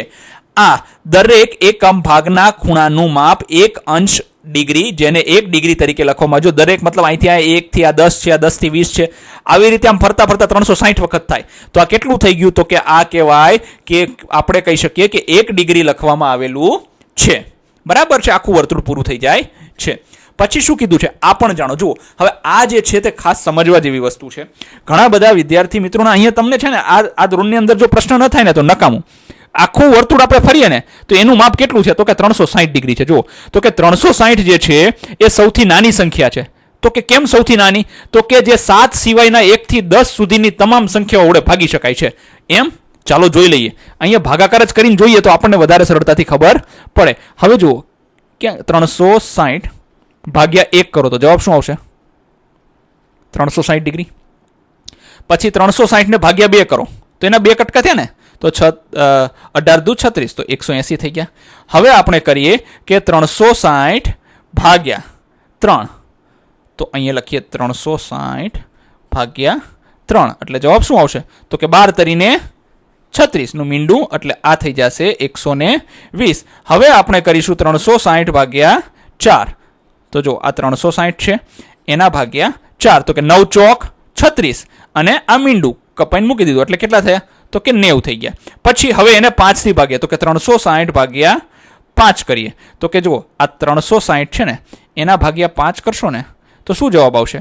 હવે આને ભાગાકાર અહીંયા કરી લઈએ. આ 360 ભાગ્યા 5, 5 સત્તા 35, 6 માંથી 5 ગયા તો 5 જાય તો 1 વધ્યા, 0 આજુ 5 દૂને 10 થઈ ગયા 0. હા બરાબર છે. તો અહીંયા જવાબ આનો આવશે 72 આવશે. પછી હવે કે છે કે 360 ને 6 વડે ભાગો, તો એ તો 36 થઈ ગયા ને સીધા. આ મીંડું ગયું, આ મીંડું ગયું, 36 બરાબર છે. તો હવે 360 ને જ્યારે આપણે 60 થી ભાગીએ છીએ તો જવાબ શું આવે છે? તો કે જવાબ કહેવાય કે આપણો 360 ને તમે 60 થી ભાગો, અરે હા 60 થી 6 થી ભાગો તો જવાબ આવે છે 60 થી નથી ભાગવાના, આપણે 360 ને 6 થી ભાગવાના છે. 5 થી ભાગ્યા ને તો 360 ભાગ્યા 6, તો 36 ને આ મીંડું ગયું તો અહીંયા મીંડું આવી ગયું એટલે આ થઈ ગયો 60. હવે 7 એક જ એવી સંખ્યા છે કે જેનાથી આપણે ભાગી શકાતું છે નહીં. પછી તો કે હવે આપણે લઈ લઈએ 360 ભાગ્યા 8. આ 360 છે એને જો 8 વડે ભાગીશું ને તો કેટલું થશે? તો કે 8 ચોક 32 બરાબર છે. અને અહીંયા 32 4 વધ્યા તો કે 8 55 40 એટલે 45 થઈ જશે જવાબ. હા આ થઈ ગયા 45. પછી તો કે હવે આને 9 થી ભાગો, તો કે 360 ને 9 થી ભાગો બરાબર છે. જો ક્યાં ગયા? 4 થી તો 40 જવાબ આવશે ને બરાબર છે. સીધું ભાગી 9 ચોક 36, આ મીંડાનું મીંડું એટલે થઈ ગયા 40. હવે 10 થી ભાગો 360 ને, 10 થી ભાગશો તો શું જવાબ આવશે? તો કે 36 જવાબ આવશે. શું આવશે? 36 બરાબર છે. આવી રીતે 360 ને તમે વિચાર કરશો ને તો 360 ને 1 થી 10 સુધી બધી સંખ્યાઓ વડે ભાગી શકાય છે. ખાલી એક જ સંખ્યા એવી છે 7 જેના વડે નિશેષ ભાગી શકાતો નથી, મતલબ આમાં ક્યાંય શેષ વધતી નથી. વળી 360 ને 12 વડે ભાગી શકાય તો 12 વડે જો 360 ને ભાગી શકાય તો એ શું થાય? વર્ષના મહિના થઈ જાય છે. પછી 24 વડે ભાગી શકો એટલે દિવસના કલાક આવી જાય છે. તેથી ગણિત શાસ્ત્રીઓ દ્વારા સંપૂર્ણ પરિભ્રમણને 360 ડિગ્રીમાં વિભાજિત કરવામાં આવ્યું છે. હવે આપણને એ પ્રશ્ન થવો જોઈએ કે આ લોકોએ 360 જ કેમ લીધા? આખું વર્તુળ ફદુડી ફરીએ તો 360 જ કેમ આવે છે? કારણ કે 360 એકમાત્ર એવી સંખ્યા છે જે 1 થી 10 ની લઈ 1 થી 10 ની સંખ્યામાં 7 સિવાય બધી સંખ્યાઓ વડે નિશેષ ભાગી શકાય છે. પછી શું કીધું છે? અંકિત કોણ માપક. જો આને અંકિત કોણ માપકનો ઉપયોગ કરીને ખૂણાનું માપન કરવું. હવે ખૂણો માપવા માટે આપણે જે સાધનનો ઉપયોગ કરીએ છીએ આનો ઉપયોગ કરીએ છીએ એને શું કહેવાય છે? તો કે એને કોણ માપક કહેવાય છે. તે કાં તો 360 સમાન ભાગોમાં વિભાજિત વર્તુળ, કાં તો જો આખું વર્તુળ હોય, પણ જો કે આખું વર્તુળ આપણને ક્યાંય નથી જોવા મળતું, આપણને એનો ઉપયોગ પણ નથી, આપણે એટલે આ અર્ધવર્તુળ લઈએ છીએ. 180 સમાન ભાગોમાં વિભાજિત અર્ધવર્તુળ. જો દેખાય છે આ 0 થી ચાલુ થાય છે તો 180 સુધી, ફરીથી આ બાજુથી 0 ચાલુ થાય છે તો 180 અહીંયા આવે છે. અહીં આપણે 180 સમાન ભાગોમાં વિભાજિત અર્ધવર્તુળને જ ધ્યાનમાં લઈશું. પછી શું કીધું છે? તો કે હવે કોણ માપકના કેન્દ્ર પરના સરખા અંતરાલોને એક અંશ 180 અંકોમાં, જો અહીંયા દેખાય છે આ 1, આ 2, આ 3, અહીંયા 5 આવે છે, પછી આ 10 થઈ ગયા, પછી આ 20 થઈ ગયા બરાબર છે. એવી રીતે જો અહીંયા 0 થી શરૂઆત થાય છે, આ 0 થી શરૂઆત થાય તો અહીંયા 180 આવે છે, આ 0 ની શરૂઆત થાય તો અહીંયા 180 આવે છે. તે અંકિત કોણ માપક પર બે સમૂહના નંબરો જોઈ શકાય છે. જોયું? આ 0 થી 180 છે ને આ 0 થી 180 છે, એટલે જમણેથી ડાબે અને ડાબેથી જમણે. અંકિત કોણ માપકને વધુ સારી રીતે સમજી શકાય તે માટે 10ના ગુણકનો સૌથી લાંબા કાપા, જો સૌથી લાંબા કાપા એટલે જો આ 10ના ગુણક છે ને, જો મોટા કાપા છે, દેખાય તમને બરાબર? એને હકીકતમાં જો અહીંયા સુધી લંબાવવામાં આવેલા છે, દેખાય છે? હા એ લાંબા કાપા. 5ના એટલે જો આ ટૂંકા કાપા, જો અહીંયા કાપો નથી, આ 5નો કાપો. આ 10 0 અને 10 ની વચ્ચેની કઈ સંખ્યા આવે? તો કે 5 આવે બરાબર છે. તો આ રીતે આપણે એને લખી શકીએ છીએ. જો હવે શું કીધું છે? ખૂણાનો દ્વિભાજક. હવે એંગલ બાયસેક્ટર કહેવાય. એટલે શું કે જો રેખા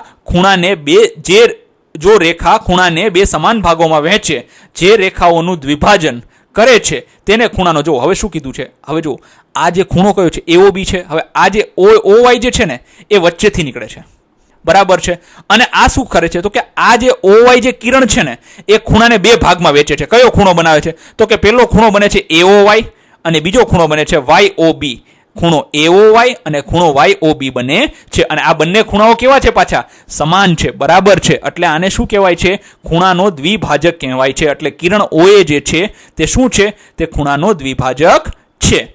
પછી શું કીધું છે તો કે ઉદાહરણ તરીકે જો હવે અહીંયા ઉદાહરણ શું કીધું છે તો કે કિરણ OX, જો આ કિરણ દેખાય છે OX, હા દેખાણી, તો કે ખૂણો AOB, હવે જો ખૂણો AO અને આ B એટલે આ આખો ખૂણો થઈ ગયો, એનો દ્વિભાજક છે, તેથી ખૂણો AOX, જો AOX અને બરાબર ખૂણો BOX એટલે ખૂણો BOX એટલે આટલો ભાગ અને આટલો ભાગ એના ભાગ્યા 2 કરી દીધા એટલે બંને કેટલાના થઈ ગયા, જુઓ 45 અંશના થઈ ગયા ને 40 અને 50 ની વચ્ચે કઈ સંખ્યા આવે છે તો કે 45 આવે છે. જો કે બીજી સંખ્યા આવે પણ એની એક્ઝેક્ટ વચ્ચે કઈ સંખ્યા આવે છે તો કે 45 આવે છે.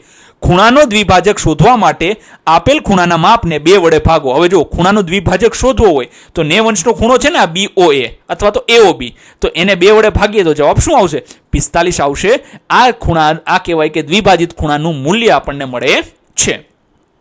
પછી છે કોણ માપકનો ઉપયોગ કરીને ખૂણો માપતી વખતે થતી સામાન્ય ભૂલો. જો હવે કોણ માપકનો ઉપયોગ કરીએ ને ત્યારે આપણે કહેવાય કે ભૂલ કરીએ છીએ. શું આપણને કોણ માપકનો ઉપયોગ કરતા આવડતું છે નહીં, તો હવે એ કઈ રીતે થાય તો કે જો કોણ માપકનું કેન્દ્ર ખૂણાના શિરોબિંદુ પર ન હોવું. જો આ કોણ માપકનું આ કેન્દ્ર છે, કેન્દ્ર ક્યાં છે કોણ માપકનું અહીંયા છે, અને ખૂણાનું શિરોબિંદુ ક્યાં છે તો કે આઘું છે. આ બંને દૂર છે એકબીજાથી, હા, તો આમાં આપણું માપ જે છે તે સાચું આવે નહીં. પછી શું કીધું છે બીજું તો કે કોણ માપક ખૂણાની કોઈ પણ એક ભુજા સાથે 0 ડિગ્રી પર યોગ્ય રીતે ગોઠવાયેલું ન હોવું. જો હવે જો આ 0 ડિગ્રી અહીંયા છે અને કાં તો અહીંયા છે, આ બેમાંથી એક જગ્યાએ આ લાઈન ઉપર આવવી જોઈએ. જો આ રેખા તમને દેખાય છે ને, આ રેખા જે છે ને એ ક્યાં આવવી જોઈએ તો કે અહીંયા આવવી જોઈએ.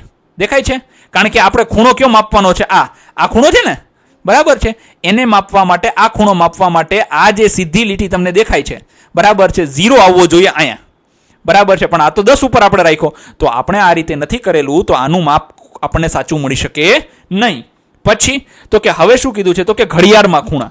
જો વિદ્યાર્થી મિત્રો તમને બધાને ખબર છે ઘડિયાળની અંદર અલગ અલગ ઘણા બધા પ્રકારના ખૂણા દેખાતા હોય છે, બરાબર છે. એમાં કેવાય લઘુકોણ, કાટકોણ, ગુરુકોણ બધા હોય છે. ઘડિયાળના કાંટા જેમ જેમ ફરે છે તેમ તેમ ખૂણા બનાવે છે. જો ઘડિયાળના કાંટા ફરે ખૂણા બનાવે છે, જેનાથી કલાક અને મિનિટ કાંટા વચ્ચે અલગ અલગ ખૂણાઓ રચાય છે, આપણને બધાને ખબર છે.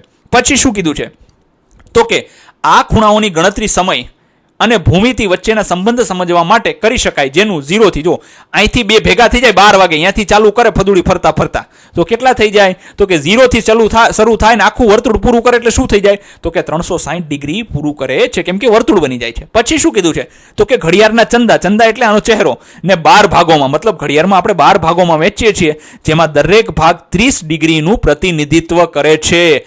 ખાસ યાદ રાખજો વિદ્યાર્થી મિત્રો, આ પ્રશ્ન એક્ઝામમાં ઘણી વખત પરીક્ષામાં પૂછાતો હોય છે. MCQમાં શું છે, માનો કે એક ઘડિયાળનો કાંટો રહ્યો, બરાબર છે, આપણે લઈ લઈએ કે આ ઘડિયાળનો કાંટો જે છે અહીંયા છે 12 ઉપર છે, બરાબર. હવે 12 ઉપરથી 1 ઉપર આવે તો કેટલા ડિગ્રી ફર્યું કહેવાય તો કે 30 ડિગ્રી થયું. કેટલું અહીંથી અહીંયા જવામાં કેટલું 30 ડિગ્રી. પછી 1 થી 2 સુધી ગયા તો કેટલા ડિગ્રી પાછું 30 ડિગ્રી. 2 થી 3 સુધી તો કે પાછું 30 ડિગ્રી, તો કે 3 થી 4 સુધી પાછું 30 ડિગ્રી. આ રીતે ફરતા 30 ડિગ્રીના અહીંયા આખું ફદુડી ફરી લે કેટલા ડિગ્રી થઈ જાય 360 ડિગ્રી થઈ જાય છે. હવે શું કીધું છે આ પણ જાણો. જુઓ બહુ સરસ વસ્તુ આપી છે. શું છે કે કોઈ વસ્તુનો ઢાળ એ રેખાની તીવ્રતા અથવા તો ઝુકાવ દર્શાવે છે. તે સમક્ષિતિજ સાથે બનાવેલા ખૂણા સાથે ગાણિતિક રીતે સંબંધ ધરાવે છે.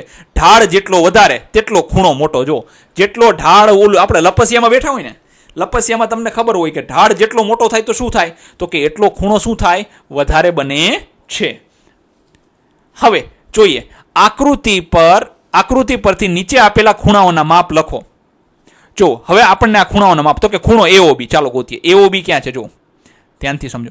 A O અને B એટલે કેટલો આટલો ખૂણો કીધો. જો આનું માપ કેટલું છે એ ખબર છે. જો તો કે આટલો માપ છે ને આ 10 કેટલો છે 10 નું આટલું થઈ ગયું, બીજું 10 એટલે 20 થઈ ગયું, અને આ જો આ 10 ની વચ્ચે અડધું છે ને એટલે શું થઈ ગયું 5. તો 5 10 10 એટલે કેટલા થયા 25 થઈ ગયા ને, તો આનું માપ થઈ જશે 25 ડિગ્રી. પછી શું કયો કીધો છે ખૂણો BOC. તો કે BOC ક્યાં છે તો કે આ ખૂણો જો બરાબર છે ને, તો કે જો 10 આ એટલે કેટલા થઈ ગયા તો કે 20 ડિગ્રી થઈ ગયા. પછી તો કે ખૂણો COD. તો કે જો ખૂણો COD એટલે તો કે એ આટલો છે. તો કે આ જો આ ભાગ અને આ ભાગ એટલે શું થઈ ગયા તો કે COD શું થઈ ગયા તો કે 20 ડિગ્રી માપ થઈ ગયું છે, બરાબર છે. પછી શું કીધું છે તો કે હવે કીધા છે DOE. તો આ જો DOE એટલે આ ખૂણો થયો. તો કે જો આ કેટલું માપ છે તો કે 10 છે, આ કેટલું માપ છે? તો કે 10 છે. આ કેટલું માપ છે? તો કે 10. 10 વત્તા 10 વત્તા 10 કેટલું થઈ જાય? તો કે 30 ડિગ્રી થઈ જાય છે. પછી શું કીધું છે? તો કે EOF. તો કે EOF ક્યાં બને? તો કે જો આ EOF બરાબર. તો કેટલું માપ છે? તો કે આ 10 ડિગ્રી, આ 10 ડિગ્રી એટલે 20 ડિગ્રી થઈ જાય છે. હવે જે આપણને કીધું છે, શું કીધું છે? કે ખૂણો AOC, જો આ AOC, જો આ દેખાય છે AOC બરાબર છે. આ ખૂણો કીધો છે. તો કે જો આનું માપ કેટલું હતું? AOB નું માપ. તો કે એનું હતું 25. BOC નું કેટલું હતું? 20. આ બેને સરવાળો કરી નાખો, કેટલા થઈ ગયા? તો કે 45 ડિગ્રી બરાબર છે. પછી BOF, તો કે ક્યાં છે? B ક્યાં છે? ચાલો હા, ચાલો લઈ લઈએ. જો BOF અહીંયા થઈ ગયો ને. આ તો બહુ મોટો ખૂણો બનશે. જો આવડો મોટો ખૂણો બનશે BOF બરાબર છે. આ એનું બિંદુ થઈ ગયું, શિરોબિંદુ. તો કે આ કેટલું છે? તો કે આ 20 છે.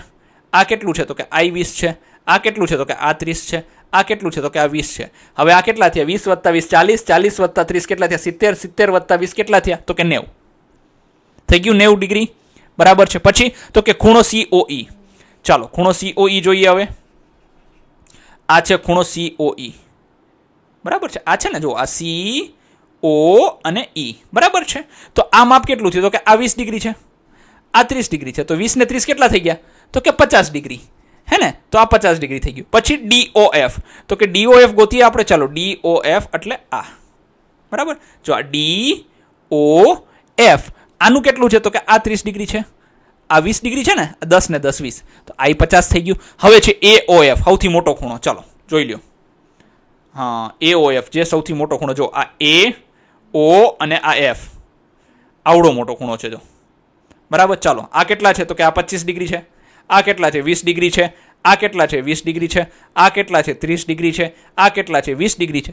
ગણી લ્યો હાલો. જો 20 ને 30 50, 50 60 70 80 90 100 110 110 થાય છે કે 115? હા, 105 વધી ગયા ને એટલે 115 થઈ જશે. જુઓ આ 50 50 પછી 60 70 80 90 100 110 અને 5 ઉમેરી દેવાના 25 એટલે 115 ડિગ્રી માપ થઈ જાય છે. આ રીતે આપણે આનું માપ લખવાનું છે.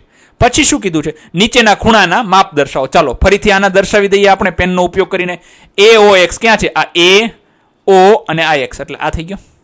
કેટલા છે? જુઓ આ 0 છે ને, અહીંયા જો આ 0 દેખાય છે ને, આ 0 થી અહીંયા આવ્યા 10, અહીંયા આવ્યા તો 20, તો કેટલું માપ થઈ ગયું? 20 છે. તો આ લખી નાખો 20 ડિગ્રી અહીંયા. પછી ખૂણો AOY. હવે જુઓ ખૂણો AOY ઉપાડીએ. જુઓ હવે જુઓ, તમને એમ થશે કે સાહેબ આ 180 નો ઉપયોગ કેમ ન કર્યો? જો એક વસ્તુ યાદ રાખજો, કિરણ કઈ બાજુ જાય છે? તો કે આમ જાય છે બરાબર. અહીંથી O થી ચાલુ થાય છે ને એ બાજુ જાય છે ને, તો જે બાજુ કિરણ જતું હોય ને એ 0 લઈ લેવાનો. જે બાજુ કિરણ જતું હોય એ 0 લઈ લેવાનો. આમ જાય છે ને તો આ 0 લઈશું બરાબર. હવે કયો કીધો છે? AOY. તો કે AOY એટલે આ ખૂણો થયો. કેટલા છે? તો કે આ 0 થી ચાલુ થાય છે, ક્યાં આવ્યો? 50 સુધી આવ્યો. લખી નાખો 50 ડિગ્રી. પછી AOW. ચાલો AOW ક્યાં છે? તો કે આ A થી ચાલુ થયો, આ O અને આ W. રેડી થઈ ગયું. કેટલે આવ્યું? તો કે જુઓ ઉપરનું માપ લીધું ને, 0 આપણે કયો લીધો? ઉપરનો 0 લીધો. તો 0 ઉપરનો લીધો તો બધા માપ કેવા લેવાના? તો કે ઉપરના લેવાના. કેટલા છે? તો કે 120 ડિગ્રી. લખી નાખો 120 ડિગ્રી. પછી શું કીધું છે? ખૂણો AOV. ચાલો AOV ક્યાં છે ભાઈ? હા જો આ ખૂણો AOV અહીંયા સુધી આવી ગયો. તો આ કેટલું છે? તો કે 140 અને 145 ની વચ્ચે છે ને. કેમ આપણે ઉપરનું માપ લીધું? કેમ કે આપણે ઉપરનો 0 લીધો છે, તો આ ઉપરનો 0 લીધો છે તો આ આખું માપ ઉપરનું લેવું પડે ને. તો આ બંનેની વચ્ચે કયો આવે? 140 અને 150 ની વચ્ચે, તો કે 145 આવશે. તો આપણે અહીંયા લખી દીધું 145. પછી તો કે હવે આપણને કીધું છે ખૂણો AOB. હવે જો આ સરસ છે. જો આ ખૂણો AO અને B એટલે આખો D થઈ ગયો. જો થઈ ગયો ને, D બની ગયો D બરાબર. તો એ જો અહીંયા 0 થી ચાલુ થયું, આ 0 થી ચાલુ થયું, અહીંયા પૂરું કર્યું તો 180 થઈ ગયું બરાબર છે. તો 180 થઈ જાય છે. હવે આપણને આડાઅવળા માપ કીધા છે. કેવા માપ કીધા છે? XOZ. તો કે આ X, આ O અને Z એટલે આ માપ બરાબર છે. તો કે અહીંયા જુઓ કેટલું છે? તો કે આ 10 20 30 40 50 60 અને 70 ડિગ્રી થઈ ગયું. પછી છે YOV. ચાલો YOV ક્યાં છે? 10 ના અંક જ ગણીશું બરાબર છે. આ છે YO અને આ V એટલે આ માપ કીધું છે બરાબર ને, YOV. તો કે આ 10 20 30 40 50 60 70 80 90 અને 90 ને પછી જો આ 5 જ છે અડધા, આખું નથી. 40 થી 45 સુધી છે ને, એટલે આ 5 થઈ જશે તો કેટલું થઈ જશે 95 થઈ ગયા 90 + 5 95. પછી છે WOB ખૂણો WOB. ચાલો લઈ લઈએ WOB ક્યાં છે જો આ WO અને આ B બરાબર છે આ ખૂણો થઈ ગયો ને તો આમાં કેટલું છે તો કે જો હવે આ છે 10 આ 20 આ આખું 30 આ 40 50 અને 60 કેટલું માપ થઈ જાય છે 60 નું માપ છે. હવે જુઓ હવે આને બીજી રીતે કહીએ આ 60 તો છે જ આપણને ખબર પડી ગઈ બરાબર છે. હવે જુઓ આ કિરણ કઈ છે તો કે કિરણ જો આ છે દેખાય છે તમને આ OB થઈ ગયું ને અને બીજું કયું છે તો કે OW છે ને હા થઈ ગયું આ રેખા સીધી નહીં બને આપણાથી પ્રયત્ન કરીએ હા આ થઈ ગયું ને કિરણ બરાબર તો આ ખૂણો છે જો કિરણ કઈ બાજુ જાય છે આ બાજુ તો 0 કયો લેવાનો આ લેવાનો 0 આ લીધો તો સંખ્યા કઈ લેવાની નીચેનો 0 લીધો તો નીચેની સંખ્યા ક્યાં આવીને ઊભી રહે 60 ઉપર તો કેટલો ખૂણો બન્યો તો કે 60 નો ખૂણો બને છે. હવે પછી કયું કીધું છે તો કે પછી આપણને કીધું છે ખૂણો XOV તો કે જો X ક્યાં છે આ X O અને V એટલે આ ખૂણો આવડો મોટો ખૂણો બરાબર છે. ચાલો જુઓ હવે XOV જે ખૂણો આપણે બનાવવાનો છે એ ખરેખર સમજવા જેવો છે શું છે તો કે 10 20 30 40 50 60 70 80 90 100 110 120 ને 125 જો અડધું જ છે દેખાય છે તો અહીંયા લખીશું 125. પછી છે VOY આ V આ O અને Y બરાબર છે આ V થી ચાલુ થયું VO અને Y અને આમ ગણો માપ સરખું જ થયો ભાઈ એમાં કઈ ફેર આવે નહીં બરાબર છે. ચાલો માપ આપણે છે ને આ 10 વાળા માપથી ગણીશું કેમ કે 5 વાળું માપ છેલ્લે રાખે ને તો ઉમેરવામાં સરળતા રહે બરાબર છે. આ છે 10 20 30 કયું છે ખૂણો VOY જ છે ને હા આ છે તો કે 10 20 30 40 50 60 70 80 90 અને 95 લખી નાખો 95 બરાબર છે. જો વિદ્યાર્થી મિત્રો આ ખરેખર થોડુંક તમને લાગે કે અઘરું છે પણ અઘરું નથી. જો વિદ્યાર્થી મિત્રો તમારે આની PDF જોતી હોય તો અમારી ટેલિગ્રામ ચેનલની લિંક તમને ડિસ્ક્રિપ્શન બોક્સમાં મળી જશે ત્યાં જઈને તમે આની PDF મેળવી શકો છો. ચાલો હવે શું કીધું છે તો કે તમારા કોણ માપકનો ઉપયોગ કરીને નીચેના ખૂણાઓના અંશ માપ લખો. જુઓ હવે આપણે આપણા કોણ માપકનો જે D છે એનો ઉપયોગ કરીને આના અંશ માપ લખવાના છે. હવે અહીંયા રાખશો ને તો શૂન્ય આ બાજુ લેશો એટલે આ આવશે 90 અંશનો આ તમારો લઘુકોણ થશે 80 અંશનો આ તમારો ગુરુકોણ થશે 120 અંશનો આ તમારો લઘુકોણ થશે 20 અંશનો. પછી આ થશે આપણો લઘુકોણ કેટલાનો 60 અંશનો આ થશે 80 અંશનો આ થશે 110 અંશનો અને આ થશે 140 અંશનો. આ રીતે તમારે આને છે ને તમારો કોણ માપકનો ઉપયોગ કરીને તમારે જાતે કરવાનું રહે છે. હા જવાબ આ જ આવશે. પછી જોઈએ હવે શું કીધું છે 4 કોણ માપકનો ઉપયોગ કરીને નીચેની આકૃતિઓમાં આપેલા ખૂણાઓના અંશ માપ શોધો. જુઓ હવે આપણને નીચેની આકૃતિઓમાં જે અંશ માપ આપ્યા છે ને એ આપણે શોધવાનો પ્રયત્ન કરવાનો છે. જો વિદ્યાર્થી મિત્રો તમે પહેલા આને વાંચીને જાતે સમજવાનો પ્રયત્ન કરો પછી હું તમને સમજાવું છું કે આ કઈ રીતે ખૂણો O આવ્યો.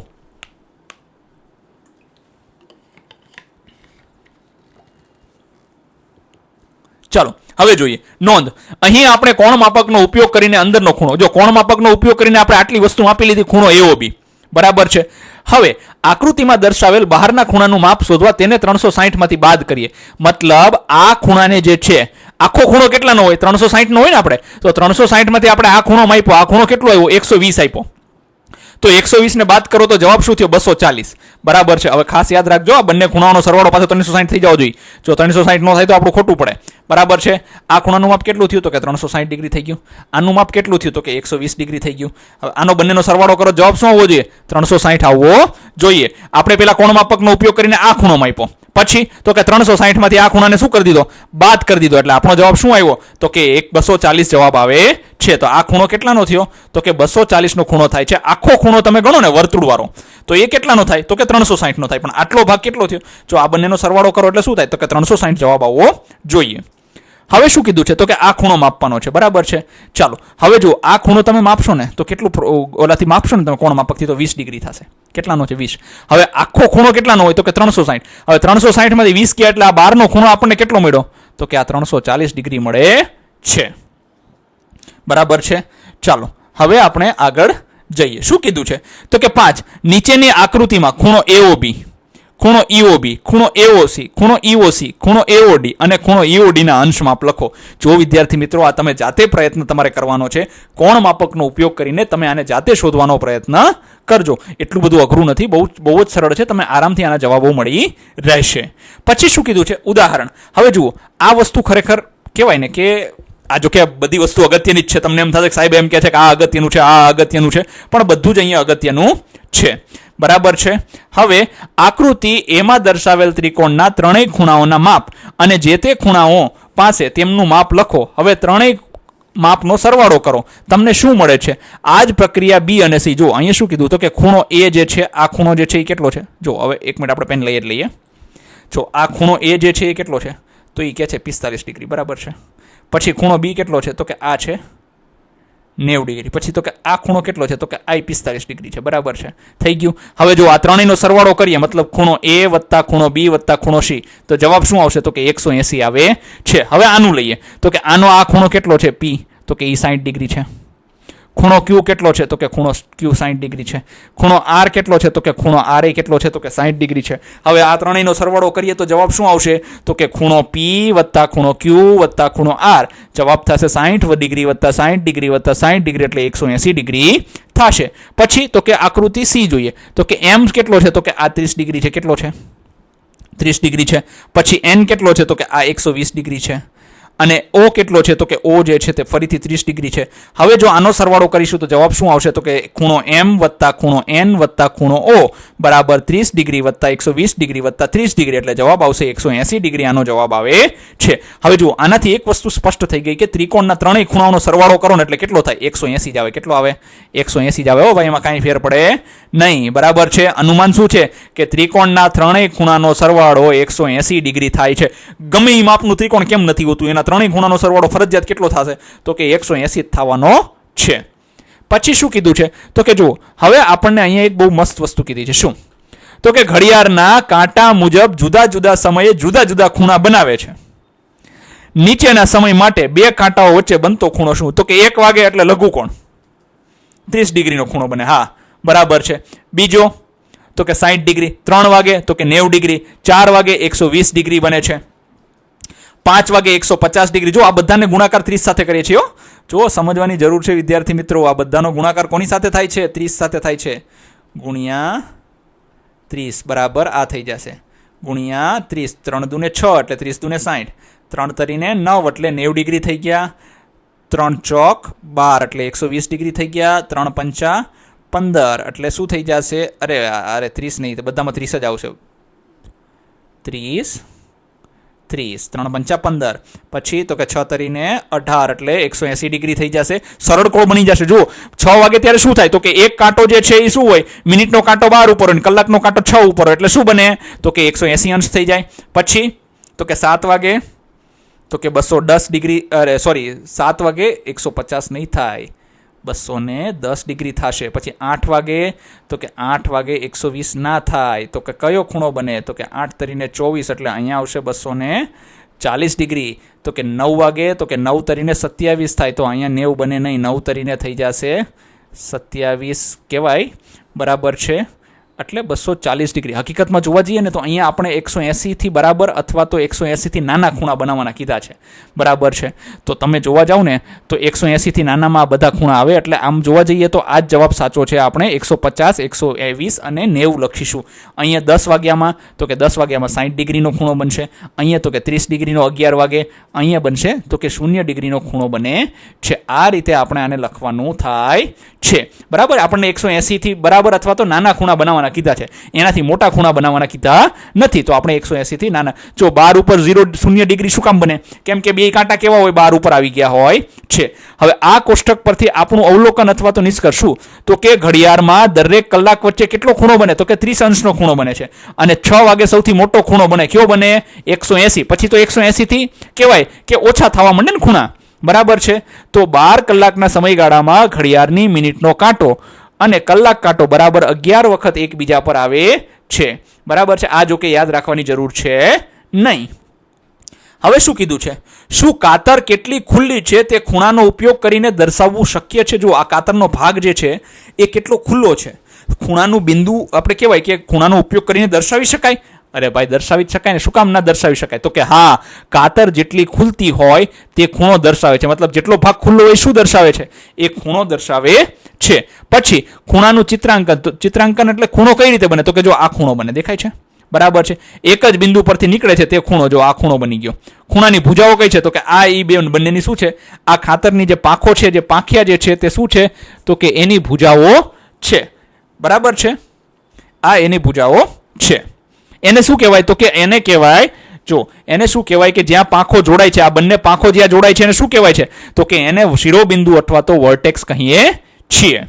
પછી શું કીધું છે? 8 ટીના લપસણી પરથી નીચે સરકી રહી છે અને નોંધે છે કે લપસણી જેટલી વધારે સીધી ઢાળવાળી છે હોય છે તેટલી જ તે ઝડપથી, જુઓ આ જેટલું આમ ખૂણો વધતો જાય ને એટલે ઢાળ શું થાય? વધતો જાય. આકૃતિમાં, નીચેની આકૃતિમાં રેખાઓ A, B, C અને D લપસણીની સમસ્થિતિ સાથેના વિવિધ ખૂણાઓ, જો સમસ્થિતિ એટલે શું? તો કે નીચેનું જે કિરણ છે ને એને શું કહેવાય? તો કે એને સમસ્થિતિ જ કહેવાય છે. એની સાથેના એ શું દર્શાવે છે? તો કે અલગ અલગ ખૂણાઓ દર્શાવે છે. કયા લપસણીના ખૂણા માટે ટીનાને સૌથી વધુ ઝડપ પ્રાપ્ત થશે? જો અહીંયા બેહેન તો સૌથી વધુ એને ઝડપ પ્રાપ્ત થાય છે. તો કે ટીના સૌથી વધુ ઝડપ ક્યાંથી મેળવશે? તો કે સૌથી મોટો ખૂણો બને. સૌથી મોટો ખૂણો કયો બને છે? તો કે આ જ બને છે. એટલે સૌથી મોટો ખૂણો એ બને છે, તો સૌથી વધુ ઝડપ પણ એને ક્યાં મળે? અહીંયા બેસીને એ લપસશે તો એને સૌથી વધુ ઝડપ મળશે. હવે શું કીધું છે? તો કે વધુ ખૂણો વધુ ઢાળ એટલે ગુરુત્વાકર્ષણ. જો કે ગુરુત્વાકર્ષણને આપણે ભૂલી, જેટલો ખૂણો મોટો એટલું આપણે કહી શકીએ કે એટલો ઢાળ વધારે, તો ઝડપ પણ એટલી વધારે મળે છે. પછી શું કીધું છે? 2.10. હવે જુઓ, ખૂણાઓને દોરવા માટે આપણે શું કરવાનું? તો સૌથી પહેલા કોણ માપકનો ઉપયોગ કરીને આપણે 30 અંશનો ખૂણો દોરવો હોય તો શું કરવાનું? તો કે સૌથી પહેલા તમે શું કરશો? તો કે એક કિરણ બનાવો. એક કિરણ બનાવીશું. બરાબર છે. તો એના માટે આપણે શું કરીશું? તો કે એને અહીંયા શિરોબિંદુ બનાવીશું અને n સુધી લંબાવીને આપણે આ એની પહેલા નીચેની ભુજા બનાવી દીધી. આને આપણે શું કહીશું? તો કે આને પાયો અથવા આધાર તરીકે આપણે ઓળખીશું. પછી તો કે પછી આપણે કોણ માપક લાવીશું. કોણ માપકને જો અહીંયા જે છે આ એનું મધ્યબિંદુ કોણ માપકનું રાખીશું અને અહીંયા શૂન્ય ઉપર આને રાખીશું. બરાબર છે. આપણે કેટલા 0 ડિગ્રી ઉપર ગોઠવી દીધું. જો આ 0 ડિગ્રી છે. સાહેબ આ 0 ડિગ્રીનો ઉપયોગ નહીં થાય? હા, કરી શકાય, પણ તો કિરણનું મોઢું કઈ બાજુ હોવું જોઈએ? આમ હોવું જોઈએ. તો આ શૂન્યનો ઉપયોગ કરાય. આપણે કિરણનું મોઢું આ બાજુ રાખ્યું છે એટલે આપણે શું કરીશું? આ 0નો ઉપયોગ કરીશું. પછી તો કે હવે આપણે શું કરવાનું છે? તો કે હવે આ 0 થી ઉપર જઈશું. આપણે કેટલા 30 ડિગ્રીનો બનાવો છે ને, 30 અંશનો, તો અહીંયા 30 આવે છે એટલે અહીંયા આપણે બિંદુ T બનાવી દઈશું. બરાબર છે, અંકિત કરી દીધું બિંદુ T. પછી તો કે પછી આપણે શું કરીશું? જુઓ, ફૂટપટ્ટી રાખીશું અહીંયા અને આ બિંદુ T ઉપર અને આપણે અહીંયા એક રેખા બનાવી દઈશું. એને આપણે જોડી દઈશું તો આપણો જે ખૂણો બને છે આ ખૂણો કયો બનશે? તો કે ખૂણો TIN 30 ડિગ્રી બનેલો ખૂણો છે, જે આપણે બનાવવાની ઈચ્છા હતી. TI અને N આ જે ખૂણો બનશે એ કેવો બનશે? તો કે 30 ડિગ્રીનો ખૂણો બનશે. હવે જોઈએ એક કોણ માપકનો ઉપયોગ કરીને નીચેના અંશ માપ ધરાવતા ખૂણાઓ દોરો. ચાલો, અંશ માપ ધરાવતા ખૂણાઓ દોરીશું. આપણે સૌથી પહેલા શું કરીશું? તો કે સૌથી પહેલા 40 અંશનો એટલે પાયાનું કિરણ બનાવીશું. જો સૌથી પહેલા તો રાખી દીધું આપણું કોણ માપક. પછી જો આ પાયાનું કિરણ, આ શૂન્ય લઈ લીધો. 40 ક્યાં છે? તો કે આ શૂન્ય લીધો હોય તો 40 અહીંયા બને. જો બરાબર છે, તો અહીંયા 40 બને તો આ બીજું કિરણ અહીંયા બનાવી દીધું. બરાબર છે, અહીંયા ફૂટપટ્ટીથી રાખી દીધો, ડોટ બનાવી દો એક 40નો. બરાબર છે, અને ફૂટપટ્ટીથી દોરી નાખો. હવે આ જે આપણો ખૂણો બન્યો ને, કેટલા અંશનો બન્યો છે? તો કે આ બન્યો છે 40 અંશનો ખૂણો બન્યો છે. પેન અલગ લઈ લઈએ તો થોડુંક સરસ લાગે. હા, ચાલો હવે જોઈએ આગળ. 75 ફરીથી કોણ માપક લઈ લ્યો. ચલો, શૂન્ય ઉપર મૂકી દો, આડું કિરણ મૂકી દીધું. 75 ક્યાં આવે છે? તો કે 70 પછી. તો કે જો અહીંયા 75 આવે. બરાબર છે, હવે અહીંયા 75 આવે, બીજું કિરણ બનાવી દીધું 75 ઉપર. હવે આ જે ખૂણો બને છે ને આપણો, કેટલા માપનો બને છે? તો કે આ ખૂણો જે બનશે એ બનશે 75 ડિગ્રીનો ખૂણો બનશે. પછી હવે છે 124 ડિગ્રી. આ થોડુંક અઘરું કામ છે પણ એટલું બધું અઘરું નથી. ચાલો, શૂન્ય આ લેવાનો છે એટલે કિરણ આમ બનાવી. 124 ક્યાં આવે છે? તો કે આમ ફરતા આ જો આ બાજુનું કિરણ લીધું છે તો આ બાજુનું શૂન્ય લેવાનો. 1 થી ચાલુ કરીએ તો 120 અહીંયા આવે છે. 120 પછી શું આવે? તો કે 120 પછી 124 આવે. 121, 22, 23 ને આ થઈ ગયા 24. બરાબર છે, જો આ બની ગયો 24 ઉપર, આ 24 થઈ ગયા. બરાબર છે, આ 24 કિરણ બનાવી દીધું. તો આ જે ખૂણો આપણે બન્યો છે, કયો બન્યો છે? તો કે 124 ડિગ્રીનો ખૂણો બને છે. પછી તો કે 136 ડિગ્રીનો ખૂણો કઈ રીતે બનશે? તો કે જુઓ, 136 કઈ રીતે થશે? ફરીથી આપણે કોણ માપક લઈ લઈએ. હવે આપણે આપણું કોણ માપક લઈ લીધું, આ શૂન્ય લઈ લીધો છે. 136 ક્યાં છે? તો કે આ શૂન્ય વાળો ઉપાડો તો કે 10, 20, આ 90 થઈ ગયા. 90 થી 130, તો કે 130 થી 136 ક્યાં આવે? તો કે અહીંયા વચ્ચે 135 આવે. તો કે આ 135 થઈ ગયા, એના પછી આ 136 છે. ચાલો, બની ગયો આ 136. હવે આ જે ખૂણો આપણો બને છે, શું બને છે? 136 ડિગ્રીનો બને છે. બરાબર છે. પછી છે 148. ચાલો, શૂન્ય આ જ લઈએ. 140 ક્યાં છે? તો કે જો આ શૂન્ય નીચેનો લીધો ને તો નીચેની સંખ્યામાં 140 અહીંયા છે. 48 તો કે 50 ની પહેલા આવે, તો કે 50 આ 49 છે તો અહીંયા આવી જાય. બરાબર છે. આ બનાવી દીધું આપણે, આ બની ગયું છે. તો 148 નો ખૂણો જે છે તે આ જે ખૂણો બને છે શું બને છે? 148 ડિગ્રીનો ખૂણો બને છે. પછી શું કીધું છે? તો કે 169 નો ખૂણો બનાવીએ આપણે. ચાલો હવે 169 નો આપણે ખૂણો બનાવીએ છીએ. તો હવે પહેલા શું કરીશું? હવે આપણે આ 0 ઉપર લઈ લીધું છે. બરાબર છે. અને આમ ફેરવતા ફેરવતા 160 આવ્યા. તો કે 170 થી થોડુંક ઓછું હોય, આ એક કાપો ઓછો એટલે આ થઈ ગયો 169. તો આ જે ખૂણો બને છે કયો ખૂણો બને છે? તો કે 169 ડિગ્રીનો ખૂણો બને છે. હવે કયો કીધો છે? 190. આ થોડોક અઘરો છે. જો કેમ? તો કે જો સૌથી પહેલા જો 190 એટલે શું? તો કે આખું વર્તુળ કરીએ 360 ની અંદરથી કેટલા બાદ કરીએ તો આપણને 190 મળે. જો આટલી આપણને ખબર પડી જાય ને તો આપણું કામ થઈ ગયું. હવે જો અહીંયા તમે જોવા જશો ને તો કેટલા મૂકવાનું થશે ખબર છે? તમારે 170 બાદ કરશો ને 360 માંથી એટલે 190 મળશે. બરાબર છે. હવે જો આ 0 છે, 170 નો ખૂણો બનાવો. ક્યાં બન્યો? આ 170 નો ખૂણો બન્યો. આ 170 નો હોય તો આ ખૂણો કેટલાનો થયો? આ થઈ ગયો 190 નો ખૂણો. એટલે આને ભૂસી નાખો. તો હવે જે આ ખૂણો બન્યો એ કેટલાનો બન્યો? તો કે 190 નો ખૂણો બને છે. પછી તો કે 300 નો ખૂણો. તો કે 300 એટલે તો કે જો 300 કઈ રીતે આવે? તો કે 360 માં કઈ રીતે બને? તો કે 300 + 60. એટલે જો તમે અહીંયા 60 નો ખૂણો બનાવી નાખો. ચાલો આ શૂન્ય લીધો. 60 નો ખૂણો ક્યાં બને છે? અહીંયા બને છે. આ બરાબર છે. આને હટાવી દો. આ 12 નો ખૂણો કેટલો થઈ ગયો? તો કે એ થઈ ગયો 300 ડિગ્રીનો ખૂણો થઈ જાય છે. આ રીતે કહેવાય કે આપણે કહેવાય આનો વિપરીત કોણ બનાવી શકીએ છીએ. હવે જો ખૂણાઓના પ્રકાર અને તેના માપ. ચાલો હવે જોઈએ આને ખૂણાઓના પ્રકાર અને તેમના માપ. તો કે લઘુકોણ. જે ખૂણાઓ કાટકોણ કરતા નાના હોય એને શું કહેવાય? તો કે લઘુકોણ કહેવાય. એટલે 90 ડિગ્રી અથવા તો 0 ડિગ્રી. જો 0 ડિગ્રીથી ચાલુ કરીને 90 ડિગ્રી સુધીના ખૂણા હોય એને કેવા કહેવાય છે? તો કે એને આપણે કાટકોણ કહેવાય છે. જો આ કાઢી નાખો, આ કાઢી નાખો, પછી આ કાઢી નાખો, આ કાઢી નાખો, એને લઘુકોણ કહેવાય છે. પછી તો શું કીધું છે? ગુરુકોણ. તો કે ગુરુકોણ એટલે કેવા? આ બધી વસ્તુ જો કે આપણે આગળ જોઈ જ ગયા. 90 કરતા મોટા હોય પણ 180 કરતા કેવા હોય? નાના હોય. એને આપણે શું કહીએ છીએ? તો કે ગુરુકોણ કહીએ છીએ.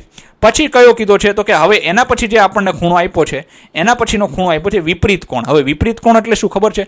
મોટા ભાગનો ખૂણો જે છે, મોટા ભાગનો મોટો જે ભાગ આવે છે, જો અંદરનો ખૂણો ને બહારનો ખૂણો હોય ને એને શું કહેવાય છે? તો કે એને વિપરીત કોણ કહેવાય છે. જો આ બહારનો ભાગ જે રહ્યો ને એને શું કહેવાય? વિપરીત કોણ કહેવાય. જો એટલે 180 કરતા મોટો હોય છે પણ 360 કરતા કેવો હોય?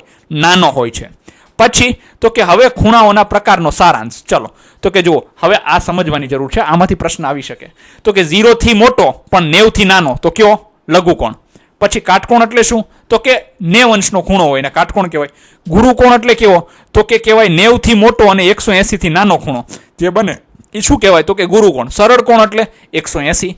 વિપરીત કોણ એટલે શું? તો કે 180 થી મોટો ખૂણો હોય અને 360 થી નાનો હોય એને વિપરીત કોણ કહેવાય છે.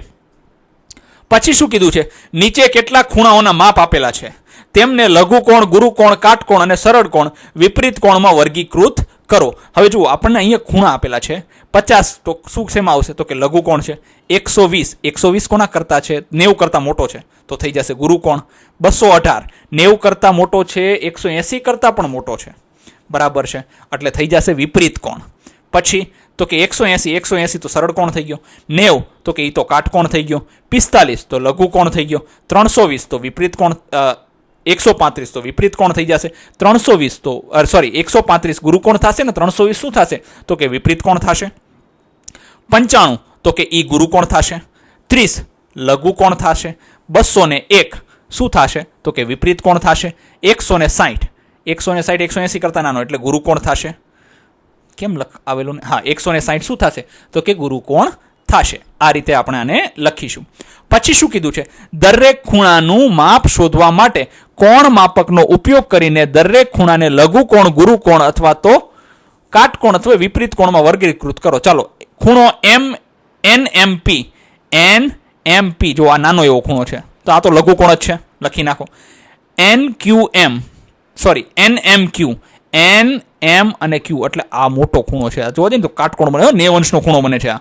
બરાબર છે. તમે આનો કોણ માપકનો ઉપયોગ કરશો એટલે ખબર પડશે. પછી ખૂણો LMP LMP. તો જો આને 90 અંશનો ખૂણો અહીંયા L બને. L કરતાં મોટો છે તો શું થઈ જશે? ગુરુકોણ. પછી ખૂણો PMQ, તો કે PM અને Q એટલે કયો ખૂણો બને છે? તો કે આ ખૂણો બને છે PMQ. તો આ લઘુકોણ બને છે. પછી ખૂણો LMQ, તો કે LMQ ક્યાં છે? LM અને Q ખૂણો બને છે. તો આ થઈ ગયો LMQ. તો જો આ મોટો ખૂણો બને છે, બરાબર છે. હવે મોટો ખૂણો આપણને કયો બને છે? ગુરુકોણ. હકીકતમાં આને ગુરુકોણ નહીં કહીએ, આપણે આને કયો કોણ કહીશું ખબર છે? LMQ રહ્યો ને, આને ઊંધી દિશામાં કીધો છે આપણને, બરાબર છે. આ બાજુ નથી કીધો, જો આ બાજુ કીધો છે. તો આ કયો કોણ બનશે ખબર છે તમને? આ વિપરીત કોણ બનશે. કેવો બનશે? વિપરીત કોણ બનશે, બરાબર છે. આ બાજુનો ખૂણો વિપરીત કોણ. હા, LMQ આમ જોવા જાવ ને, બરાબર છે, તો તમે ગુરુકોણ કહી શકો છો. બાકી આ બાજુ તો એ કયો બને છે? તો કે વિપરીત કોણ બને છે.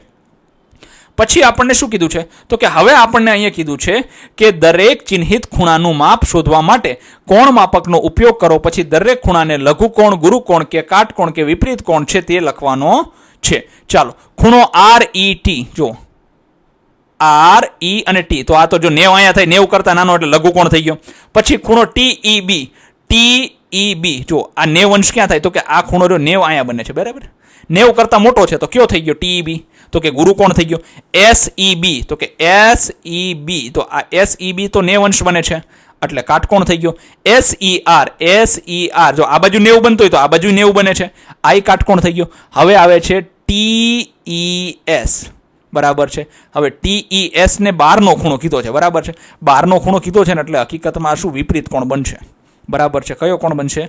વિપરીત કોણ. અહીંયા લઘુકોણ નહીં લખીએ, આપણે લખીશું વિપરીત કોણ, કેમ કે આપણને જો આ 12નો ખૂણો કીધો છે, બરાબર. TES 12નો ખૂણો કીધો છે ને એટલે શું બનશે? વિપરીત કોણ જ બનશે, બરાબર છે. પછી શું કીધું છે આપણને? તો કે હવે તમારા કોણ માપકનો ઉપયોગ કરીને નીચેના ખૂણાઓના અંશ માપ લખો, બરાબર છે. તમારે આને કહેવાય કે તમે જાતે તમારા કોણ માપકનો ઉપયોગ કરજો. મેં તમને આપી દીધા છે. આ 45 અંશનો ખૂણો છે, કયો છે? લઘુકોણ છે. આ ગુરુકોણ થશે 145 અંશનો છે. આ પણ ગુરુકોણ છે 120 અંશનો છે.